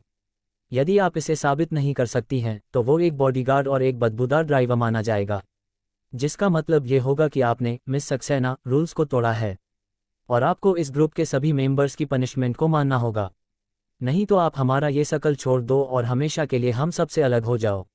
अंजलि भी काफ़ी क्रूअल थी। वह पूरे दिल से आदर्श की मदद कर रही थी ताकि आन्या को नीचा दिखा सके। आगे बढ़ना है या नहीं, इस बात की परवाह किए बिना, विनोद सहमत है या नहीं, ये सोचे बिना आन्या ने सीधे उसे 2 कदम आगे अपनी ओर खींच लिया। फिर अपना गोरा चेहरा उठाया और अंजलि से कहा, यह साबित करना बेहद आसान है। विनोद बेस्ट है, आदर्श के साथ उसका कंपैरिजन करना बेवकूफ़ी है। मेरे विनोद ने अभी अभी एक राउंड जीता है। मेरा बॉयफ्रेंड बहुत इंटेलिजेंट इंसान है, वह जानवरों की तरह लड़ना पसंद नहीं करता। विनोद अपने दिमाग से काम लेते हैं और फाइनेंस वाला दिमाग लगाकर करोड़ों कमाते हैं। आदर्श इम्पेशेंट लग रहा था। उसने कहा, क्या आप 93 इंटेलिजेंस और फाइनेंशियल रिसोर्सेस? आदर्श अधीर लग रहा था। उसने कहा, क्या आप सचमुच इस बच्चे का कंपैरिजन मुझसे करेंगे? विनोद को ठंडी नज़रों से देखते हुए उसकी आंखों में घमंड और आत्मसंतुष्टि और अधिक स्पष्ट हो गई जब उसने उसके शरीर पर मैले कुचले कपड़े देखे। उसे विश्वास नहीं था कि विनोद जैसा खराब कपड़े पहनने वाला लापरवाह आदमी इंटेलिजेंस और फाइनेंस और दूसरे स्किल के मामले में उससे आगे निकल सकता है। फिर आपने जो अभी कहा उसी पर कायम रहें। इन 3 चीज़ों को लेकर ही कंपैरिजन करें। जो हारेगा वो यहाँ से मुंह लटकाकर बाहर जाएगा। आन्या इतनी खुश थी कि उसने बिना विनोद की सलाह लिए सीधे आदर्श को चुनौती दी। विनोद ने भौहें चढ़ा लीं, आन्या की बाह को झटक दिया। इसके बाद उसने ठंडे स्वर में जवाब दिया, मुझे तुम्हारे बेवकूफ़ी भरे खेलों में कोई दिलचस्पी नहीं है। मैंने तुमसे जो पहले वादा किया था वह पूरा कर दिया है और अब मैं जाना चाहता हूँ। अगर कोई मेरा रास्ता रोकेगा तो उसके साथ बुरा बिहेव करने के लिए मुझे दोष मत देना। जैसे ही ये शब्द विनोद के मुंह से निकले उसका घमंड तुरंत दिखाई दिया। ऐसा लग रहा था जैसे इस समय विनोद की सिंपल पुरानी पोशाक भी अनोखी हो गई थी। जो लोग आज यहाँ इकट्ठे हुए हैं वे सभी आसपास के शहरों के बड़े परिवारों के बेटे और बेटियां हैं और उन सभी ने दुनिया देखी है। अब वे साफ तौर पर ये जानते हैं कि विनोद की ऑरा औरत बहुत स्ट्रॉन्ग है। वो कोई ड्राइवर या ठग नहीं है। अब वहाँ मौजूद लोगों के अंदर बहुत ज़्यादा एक्साइटमेंट और जिज्ञासा बढ़ गई थी कि आदर्श और विनोद के बीच में जब कंपटीशन होगा तो फिर उसका क्या नतीजा निकलेगा। विनोद, इस चैलेंज में तुम प्लीज़ पार्टिसिपेट करो। ये मेरी इज्जत का सवाल है। कहीं ऐसा तो नहीं कि तुम आदर्श से डर रहे हो? आन्या ने विनोद को सख्ती से कहा। वह मन ही मन अच्छी तरह जानती थी कि अगर विनोद आज वहां से बिना पार्टिसिपेट किए हुए चला गया तो शायद वहां खड़ी अमीर मंडली में उसके लिए शान से खड़े होने की कोई जगह नहीं बचेगी। आन्या ने अपने आप से कहा, इससे भी ज़्यादा खतरनाक बात यह है कि चाले चलने वाली कुतिया अंजलि जो मेरे पीछे हाथ धोकर पड़ी है उसकी जीत होगी और उसके बाद वो जिंदगी भर मुझे खरी खोटी सुनाती रहेगी। आप दोनों यहाँ बेकार का राग अलापना बंद करें। अगर आप कंपटीशन में पार्टिसिपेट करने की हिम्मत नहीं कर सकते हैं तो आप हार मान लो। विनोद यहाँ से जा सकता है, लेकिन आन्या, तुम्हें आज ये जो भी ड्रामा यहाँ हुआ इसका रीज़न हमें एक्सप्लेन करना होगा। आदर्श ने विजयी भाव से अपना सिर हिलाया। उसे लगा कि विनोद गुस्से का नाटक कर रहा है और डर के वजह से वहाँ से जाना चाहता है। उसने अपने मन में कहा, मैं यानी कि आदर्श इन आसपास के शहरों के पावरफुल लोगों के बीच काफ़ी फेमस हूँ। मेरी जीत तो पक्की है। लेकिन दूसरों ने चाहे कुछ भी कहा हो, विनोद ने अपना मन बना लिया था और वह अपनी गाड़ी चलाने के लिए तैयार था। विनोद, ये ठीक नहीं है। जब मैं आपसे रिक्वेस्ट कर रही हूँ, कम से कम आप इस बार मेरी मदद करो और मैं इसके बदले आपसे वादा करती हूँ कि फ्यूचर में मैं आपकी एक इच्छा पूरी करूँगी। आपकी कोई भी विश पूरी करूँगी। पक्का प्रॉमिस। मैं कभी भी अपने शब्दों से पीछे नहीं हटूंगी। आन्या सचमुच अधीर थी। जब वह विनोद के सामने खड़ी हुई और अपनी आवाज़ धीमी करके तेजी से बोली तो उसकी आंखों में अब वह घमंड और कॉन्फिडेंस नहीं था जो उस लड़की में पहले था, बल्कि अब उसकी आंखों में सिर्फ रिक्वेस्ट की झलक थी। विनोद बहुत निराश हो गया और उसका दिल पिघल गया। इसके बारे में सोचते हुए उसने धीरे से कहा, अगर मैं आज सचमुच इस तरह यहाँ से चला गया तो इस बारे में सोने की ज़रूरत नहीं है कि आन्या को किस तरह का बैड लक झेलना पड़ेगा। मगर एक बात पक्की है कि आदर्श और वहां मौजूद सारे अमीर लोग उसे नीचा दिखाएंगे। विनोद ने एक गहरी सांस ली और उसने अपने मन में कहा, मेहता परिवार के एक बच्चे के रूप में इतने सालों के अपमान और तकलीफ वाली लाइफ को सहन करने के बाद अब मुझे लगता है कि फिर कभी मेहता परिवार का मजाक नहीं बनने देना चाहिए। जहां तक इस शर्त का सवाल है कि आन्या मेरे लिए कुछ भी कर सकती है, जिसका उसने अभी जिक्र किया था, ये एक खाली चेक की तरह है और अब मैं इस गोल्डन चांस को अपने हाथ से नहीं जाने दूंगा। यहाँ तक कि विनोद ने यह भी तय कर लिया था कि वह इस सिचुएशन का फायदा उठाकर आन्या को अपने क्लिनिक से बाहर निकाल देगा। आन्या, तुमने अभी जो कुछ कहा, अब तुम अपनी बात से मुकरना मत। विनोद ने अपनी भौहें ऊपर उठाईं और तेजी से जवाब दिया। विनोद, तुम टेंशन मत लो। मैं, आन्या सक्सेना, हमेशा जो कुछ भी कहती हूँ वह डंके की चोट पर कहती हूँ। हो सकता है कि मेरे पास मेडिकल फील्ड में एक्सपीरियंस आपसे कुछ कम हो, लेकिन मैं एक बेहद भरोसेमंद इंसान हूँ। आन्या बहुत खुश थी और उसका चेहरा खुशी से चहक उठा था। विनोद, तुम बहुत हिम्मत वाले हो। तुम सचमुच मेरे साथ कम्पीट करने की हिम्मत रखते हो। हम दोनों में से जो कोई भी थोड़ी देर में हार जाएगा वो चुपचाप से जीतने वाले के सामने घुटने के बल बैठकर उसे सलाम करेगा। और अगर आप एक राउंड हार जाते हैं तो आपको एक बार झुकना होगा, और आप हर राउंड में हारने पर यही करते रहेंगे, आदर्श ने कहा। उसने अपने कानों से सुना था कि विनोद ने आन्या की मदद करने का वादा किया था। इस समय सारे लोग एक्साइटेड होकर काफी आगे आए और वह कंपटीशन के रूल्स की अनाउंसमेंट सुनने के लिए बेताब थे। सहगल परिवार के इस कपटी लड़के ने पहले से ही एक रणनीति बनाई थी। वो केवल विनोद को अपने जाल में फंसाने का इंतजार कर रहा था और फिर उसके बाद उसको मौत के घाट उतारना चाहता था। चेहरे पर ठंडे भाव लाते हुए विनोद ने मुंह फेर लिया और थोड़ा तिरस्कार भाव से बोला, कोई बात नहीं, लेकिन इससे कोई फर्क नहीं पड़ता कि आपके पास कौन सी तरकीबें हैं। बेहतर होगा कि आप उन्हें तुरंत इस्तेमाल करें। मेरे पास आपके साथ यहाँ बर्बाद करने का समय नहीं है। मैं देखता हूँ कि आप कब तक इसी तरह से घमंडी बने रहोगे। विनोद के शांत और कॉन्फिडेंट एक्सप्रेशन से आदर्श बहुत नाखुश था इस समय ये देखकर कि उसके सारे अमीर दोस्त वहां इकट्ठे हो गए हैं। उसने तुरंत अपनी भुजाएं उठाईं और दिखावटी अंदाज में कहा, सब लोग चुप रहो। असल में हम आज कुछ रोमांचक करने के लिए यहाँ इकट्ठे हुए थे, लेकिन अब कोई हमारे शकल के नियमों को चुनौती देने का साहस कर रहा है। मैं, आदर्श, कुछ लोगों की असलियत सामने लाने के लिए आज यहाँ मौजूद सभी लोगों को रिप्रेजेंट करूंगा। आसपास के लोगों ने खूब तालियां बजाईं। ऐसा इसलिए था क्योंकि वह आदर्श को खुश करना चाहते थे और दूसरी ओर उन्हें ये जानना था कि आगे अब क्या होने वाला है। चूंकि ये दो आदमियों के बीच द्वंद्व है, तो मैंने अभी जो कहा उसके अनुसार आइए क्रमशः इंटेलिजेंस और फाइनेंशियल रिसोर्सेस के लिए कंपटीशन करें।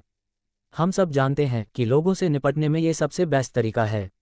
आन्या, क्या तुम्हारे नकली बॉयफ्रेंड में कुछ गड़बड़ है? हार स्वीकार करने के लिए अब बहुत देर हो चुकी है। ईमानदारी से मुझे अब 3 धमाके करने हैं। फिर आन्या, आप किसी अमीर आदमी को अपना बॉयफ्रेंड बनाने के लिए तैयार हो जाओगी और इस टुच्चे विनोद को आप भूल जाओगी। आदर्श ने आन्या की ओर तिरछी नज़र से देखा। वह जानता था कि आन्या जैसी घमंडी पर्सनैलिटी की लड़की कभी हार नहीं मानेगी।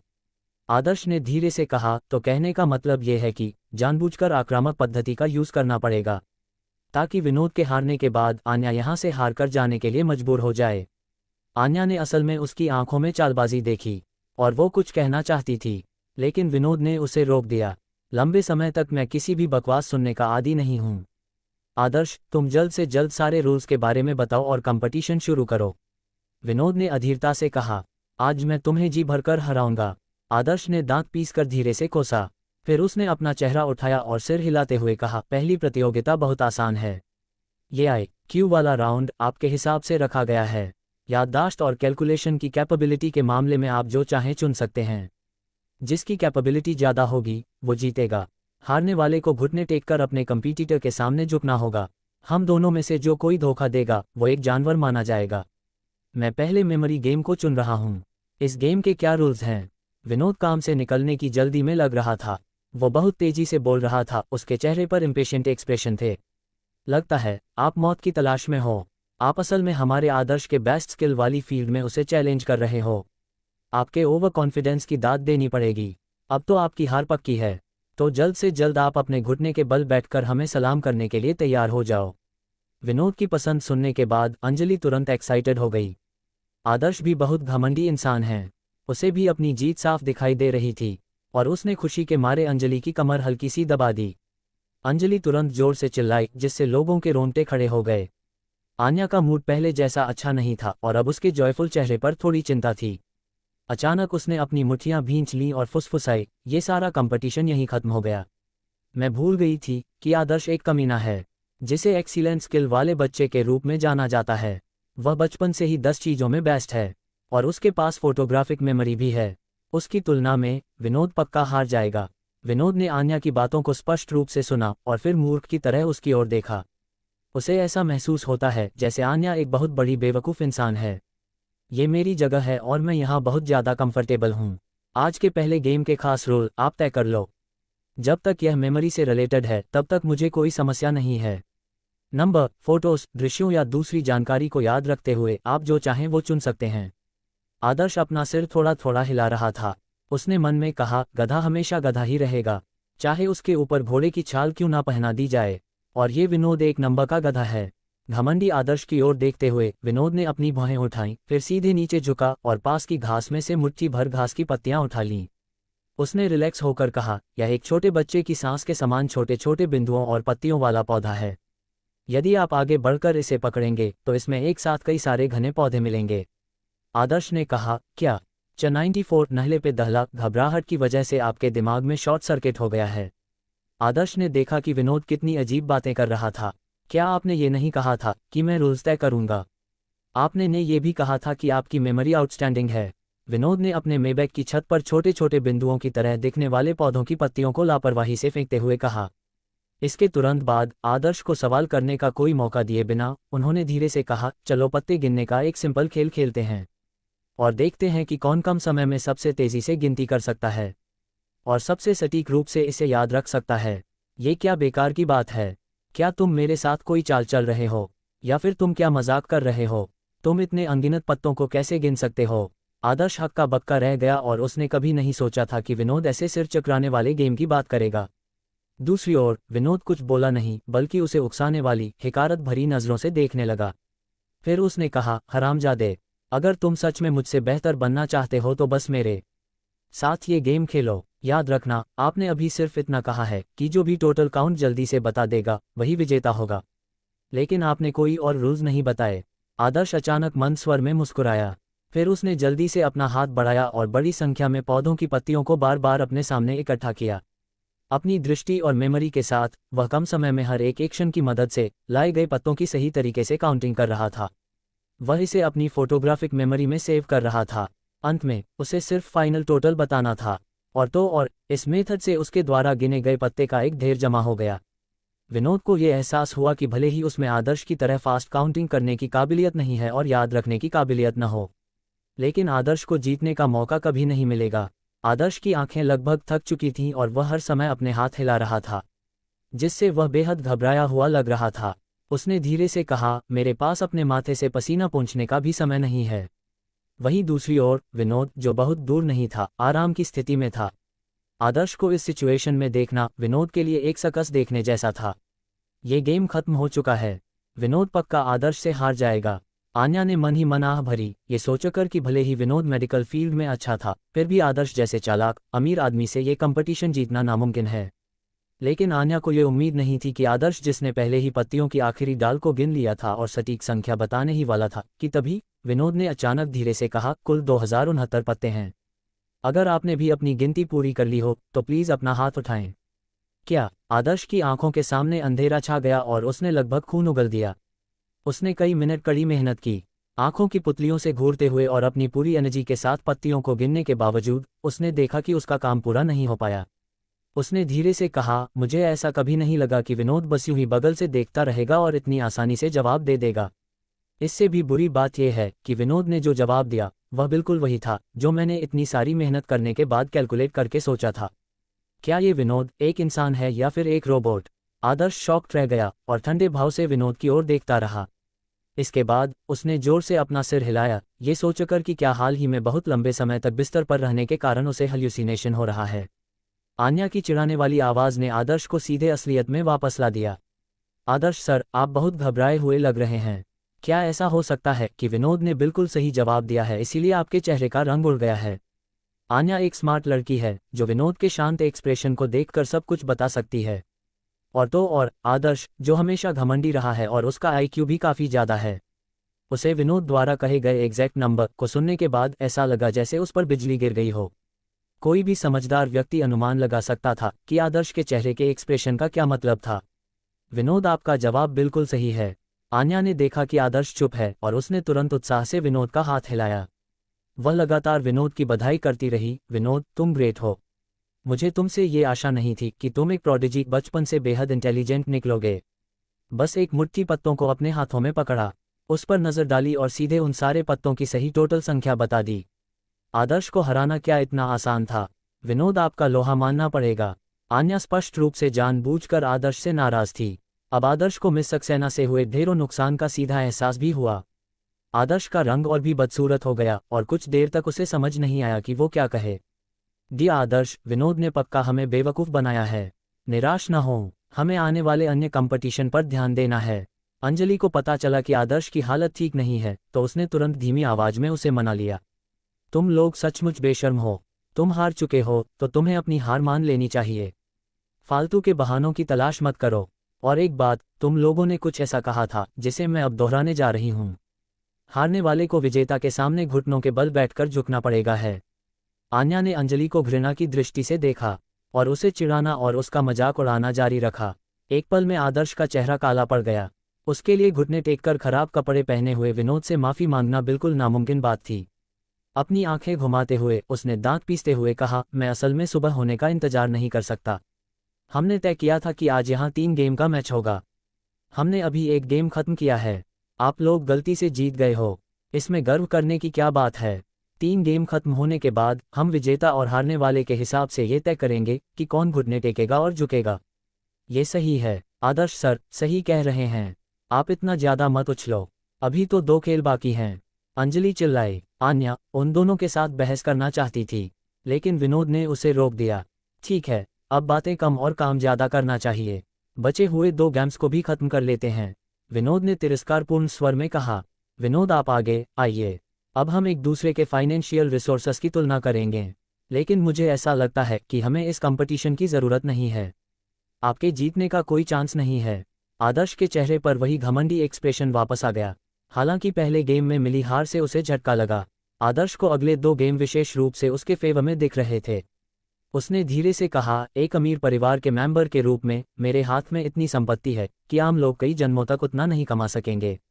मुझे नहीं लगता कि ये विनोद, जिसने इतने पुराने कपड़े पहने हुए हैं, जो शायद सिर्फ एक ड्राइवर या फिर एक बॉडीगार्ड है, इस राउंड में अपनी गरीबी को नहीं छुपा सकेगा। अगर ये राउंड में जीत गया तो हम दोनों के पॉइंट्स बराबर हो जाएंगे। आदर्श ने एक गहरी सांस ली और धीरे से कहा, जहां तक तीसरे राउंड की बात है तो मैं उसमें भी आसानी से जीत सकता हूं। उसके बाद मैं सही तरीके से विनोद और साथ ही आन्या को भी अपमानित कर सकूंगा। अब आदर्श ओवर कॉन्फिडेंट हो गया था। हालांकि पहले राउंड के बाद वो शुरू में थोड़ा घबराया हुआ महसूस कर रहा था। आन्या ने 2 बार पलकें झपकाईं और जल्दी से कहा, मुझे डर है कि फाइनेंशियल रिसोर्सेज जैसी चीज़ों को समझाना इतना आसान नहीं है। असल में इसकी कोई ज़रूरत नहीं है। विनोद मेरे बॉयफ्रेंड हैं, मेरे साथ वो कई सारे जॉइंट प्रोजेक्ट्स कर रहे हैं, तो सच पूछो तो मेरे सारे पैसे उनके पैसे हुए। अंजलि ने ठंडे स्वर में कहा और इसे सबके सामने उजागर कर दिया। आन्या, आप यहाँ पर अपनी जहरीली चालें मत चलो। आपके पैसे से इस विनोद नाम के व्यक्ति का कोई लेना देना नहीं है। उसने अपनी बकवास जारी रखी और कहा, अगर आप फाइनेंशियल रिसोर्सेस में कंपटीशन करना चाहते हैं तो आपको ज़्यादा कुछ करने की ज़रूरत नहीं है।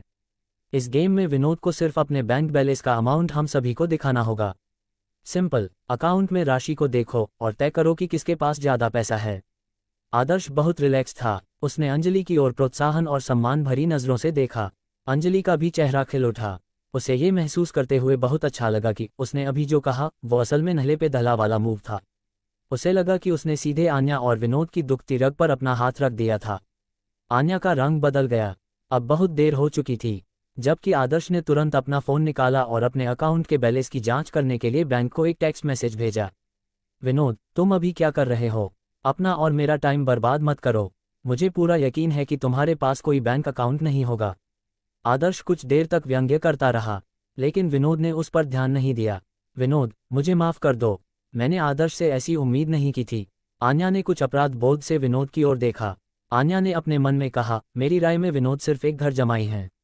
हालांकि उन्होंने क्लिनिक खोलने के लिए किसी से पैसे नहीं लिए, लेकिन विनोद का क्लिनिक बहुत खस्ता हाल में है और काफ़ी छोटा भी है। ऐसे व्यक्ति के अकाउंट में जमा राशि की तुलना आदर्श के पैसों के साथ कैसे की जा सकती है? विनोद ने कोई जवाब नहीं दिया, लेकिन उसके चेहरे पर अब भी पहले वाली शांति और तिरस्कार झलक रहा था। उसके इस तरह के कॉन्फिडेंस को देखकर आन्या का आत्मविश्वास अचानक बिना किसी कारण के वापस आ गया। ध्यान से देखो, ये मेरे बैंक अकाउंट डिटेल्स हैं। अगर आप पढ़ सकते हो तो आप बता सकेंगे कि मेरे पास कितना पैसा है। आदर्श ने फोन स्क्रीन को विनोद और आन्या की तरफ करते हुए कहा। बैंक की जानकारी से ये साफ था कि आदर्श का अकाउंट बैलेंस 95 जलवा बैंक की जानकारी से ये साफ था कि आदर्श का अकाउंट बैलेंस 200 करोड़ से ज़्यादा है। असल में आदर्श के पर्सनल अकाउंट में इतना पैसा नहीं होना चाहिए था, लेकिन हाल ही में वह एक फैमिली बिजनेस के खरीदारी के मामले में इंचार्ज था, और इस समय उसी पैसे के टॉप अप की वजह से उसका जीतना तय और स्पष्ट था। जब आन्या ने विनोद की ओर देखा तो उसने बैंक इंक्वायरी सिस्टम को एक टेक्स्ट मैसेज भेजा। मैंने तुमसे कहा था कि खुद की बेइज्जती मत करो। बैंक शायद आपके मैसेज का जवाब देने की जहमत भी नहीं उठाएगा क्योंकि आपके पास बहुत कम जमा राशि है। आदर्श के चेहरे पर मजाक के भाव थे। डिंग नोटिफिकेशन टोन विनोद के सवाल का मैसेज बैंक ने भेज दिया था। आन्या, जो उसके पास खड़ी थी, उसने तुरंत एक नज़र विनोद के मोबाइल स्क्रीन पर डाली। फिर उसकी खूबसूरत आंखें चौड़ी हो गईं। उसने विनोद का फ़ोन पकड़कर अविश्वास से कहा, क्या 660 करोड़? इम्पॉसिबल। विनोद, तुम्हारे पास इतने पैसे कहाँ से आए? आन्या ने जब अमाउंट जोर से बोला तो उसे सुनकर आसपास के दूसरे लोग भी शॉक्ड रह गए। वे सभी उस बैंक के मैसेज की जांच करने के लिए वहां इकट्ठे हो गए। ये पुष्टि करने के बाद कि यह सही है, वह विनोद की ओर प्रशंसा की दृष्टि से देखे बिना नहीं रह सके। विनोद के पर्सनल अकाउंट में 660 करोड़ रुपये पड़े हुए थे। इसके अलावा बैंक का टेक्स्ट संदेश सबके सामने भेजा गया था, इसलिए इसे नकली मानना इम्पॉसिबल है। इन अमीर लोगों के अपने अपने अकाउंट में तकरीबन 10 से 12 करोड़ रुपए थे। वहीं दूसरी ओर खराब कपड़े पहने विनोद, जिसे वे आन्या का ड्राइवर और बॉडीगार्ड मानते हैं, की कुल संपत्ति लगभग 660 करोड़ रुपए हैं। यहाँ मौजूद हम अमीर लोगों की पर्सनल प्रॉपर्टी को मिलाकर अकेले विनोद की प्रॉपर्टी के लगभग बराबर है। ऐसा हो ही नहीं सकता। इस विनोद के बैंक इन्फॉर्मेशन में कोई समस्या होगी। आदर्श ने फ़ोन छीन लिया, उसे बार बार चेक किया, और यहाँ तक कि विनोद के फ़ोन से एक और मैसेज भेजा। जब उसे विनोद के बैंक से फिर से 660 करोड़ रुपए का मैसेज मिला तो वह अपना सिर पकड़कर जमीन पर बैठ गया और शर्मिंदा हुआ। क्या अब तुलना करने की कोई ज़रूरत है? 3 राउंड में 2 को विनोद जीत चुके हैं, तो चलिए आखिरी गेम में हम लोग हार मान लेते हैं। इसके बावजूद भी विनोद ही विजेता हैं। अब आप विनोद के सामने अपने घुटने के बल बैठकर अपने हाथ जोड़ो। आन्या को इस बात की परवाह नहीं थी कि आदर्श अच्छे मूड में है या नहीं, इसलिए वह इस समय उसका मजाक उड़ाने के लिए खड़ी हो गई। मैं चाहता हूं कि आप मुझे परमिशन दें। आपने ये तय किया था कि 3 राउंड होंगे, इसीलिए अब तीसरा राउंड होने दो। ये तीसरा राउंड खत्म होने के बाद मैं आपकी बात मानूंगा। आदर्श ने दांत पीस लिए। उसकी आंखें लाल थीं। उसने मन ने कहा, इतने सारे अमीर लोगों के सामने विनोद के सामने झुकना मेरे लिए नामुमकिन बात है। आदर्श ने अपने आसपास के लोगों को देखा और धीरे धीरे उसने अपने दिमाग में एक योजना बनाई। यदि आप अपनी ताकत से विनोद और मुझे नहीं हरा सकते तो आप अब अपनी फैमिली बैकग्राउंड और प्रभाव का उपयोग करने लगे। आप इसे जंगल राज मत बनाओ, या दूसरे शब्दों में ये एक सिद्धांत की लड़ाई थी जिसे मैं और विनोद जीत चुके हैं। आदर्श की लगभग पागल अवस्था का सामना करते हुए आन्या ने थोड़ा सा भौहें सिकुड़ी और फिर उसने विनोद की ओर सवालिया नजरों से देखा। विनोद अभी भी पहले की तरह उदासीन था, लेकिन वह थोड़ा अधीर था। जाहिर तौर पर वो खेल को जल्दी खत्म करने या शायद उसे बीच में छोड़ने की योजना बना रहा था। आदर्श ने ठंडे स्वर में कहा, आन्या, क्या तुम इस आखिरी कंपटीशन में भाग लेने की हिम्मत करोगी? अगर तुम्हारी हाँ है तो इस खेल के कंडीशंस थोड़े बदल जाएंगे।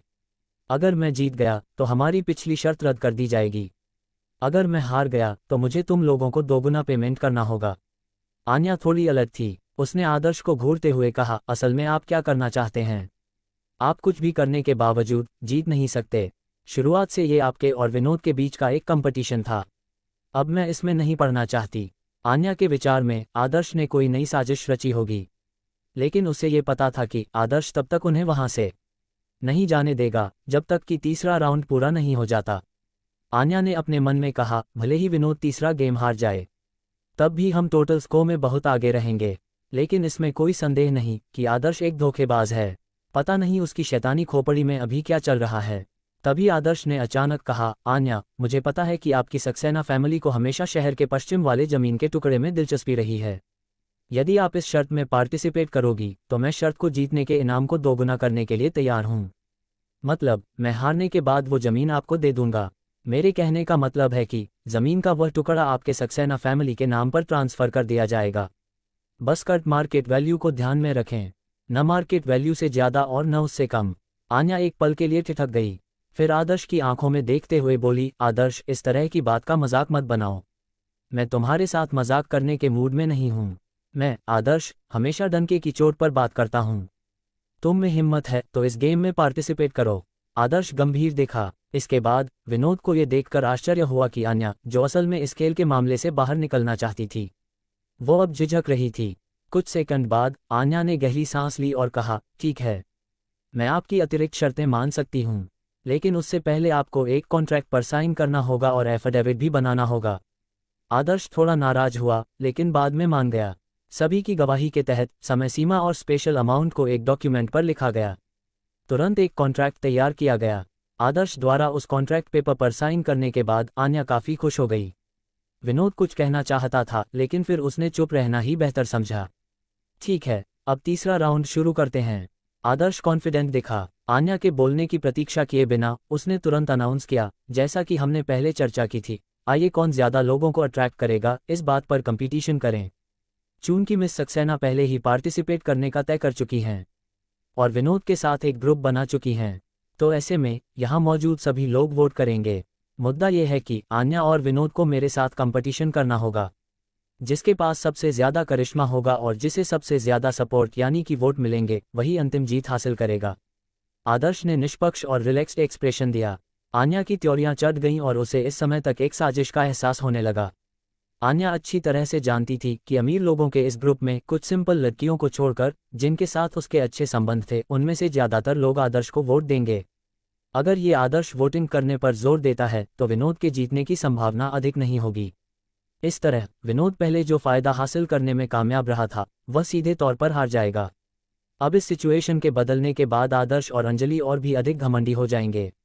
ये सोचकर आन्या को विनोद के लिए थोड़ा अफसोस महसूस हो रहा था, लेकिन फिर उसे ख्याल आया कि आज के इस खेल के कारण आदर्श ने शहर के पश्चिम वाली जमीन आन्या को ट्रांसफर करने पर सहमति जताई थी।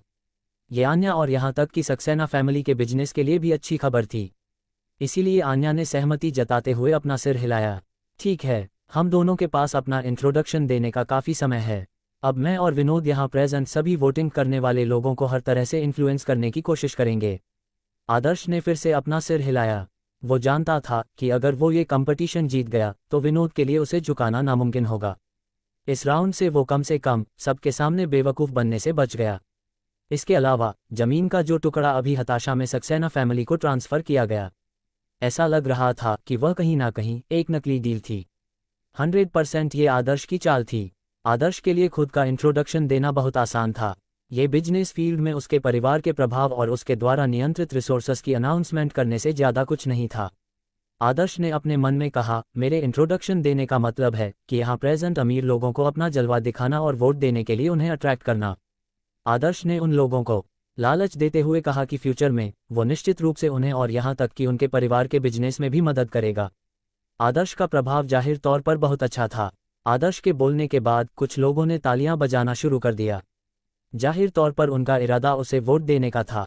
फिर आदर्श ने कहा, विनोद, चलो इसे भूल जाओ। अगर ये असल में काम नहीं करता है तो आज के इस पूरे कंपटीशन का रिजल्ट टाई माना जाएगा।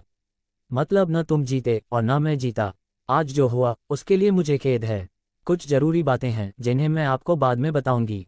आन्या को लगा कि विनोद का जीतना नामुमकिन है, इसलिए उसने चुपचाप विनोद को वहां से जाने के लिए मनाने की कोशिश की। हालांकि विनोद ने उसे बाद में नज़रअंदाज कर दिया। वहां से जाने की बजाय वह कुछ कदम सीधे आगे गया। फिर उसने अपने सामने अमीर मर्दों और औरतें के ग्रुप की ओर देखा। एक व्यक्ति की ओर ध्यान से देखने के बाद उसने कहा, आपकी आंखें हाल ही में बुरी तरह से खराब हो गई है।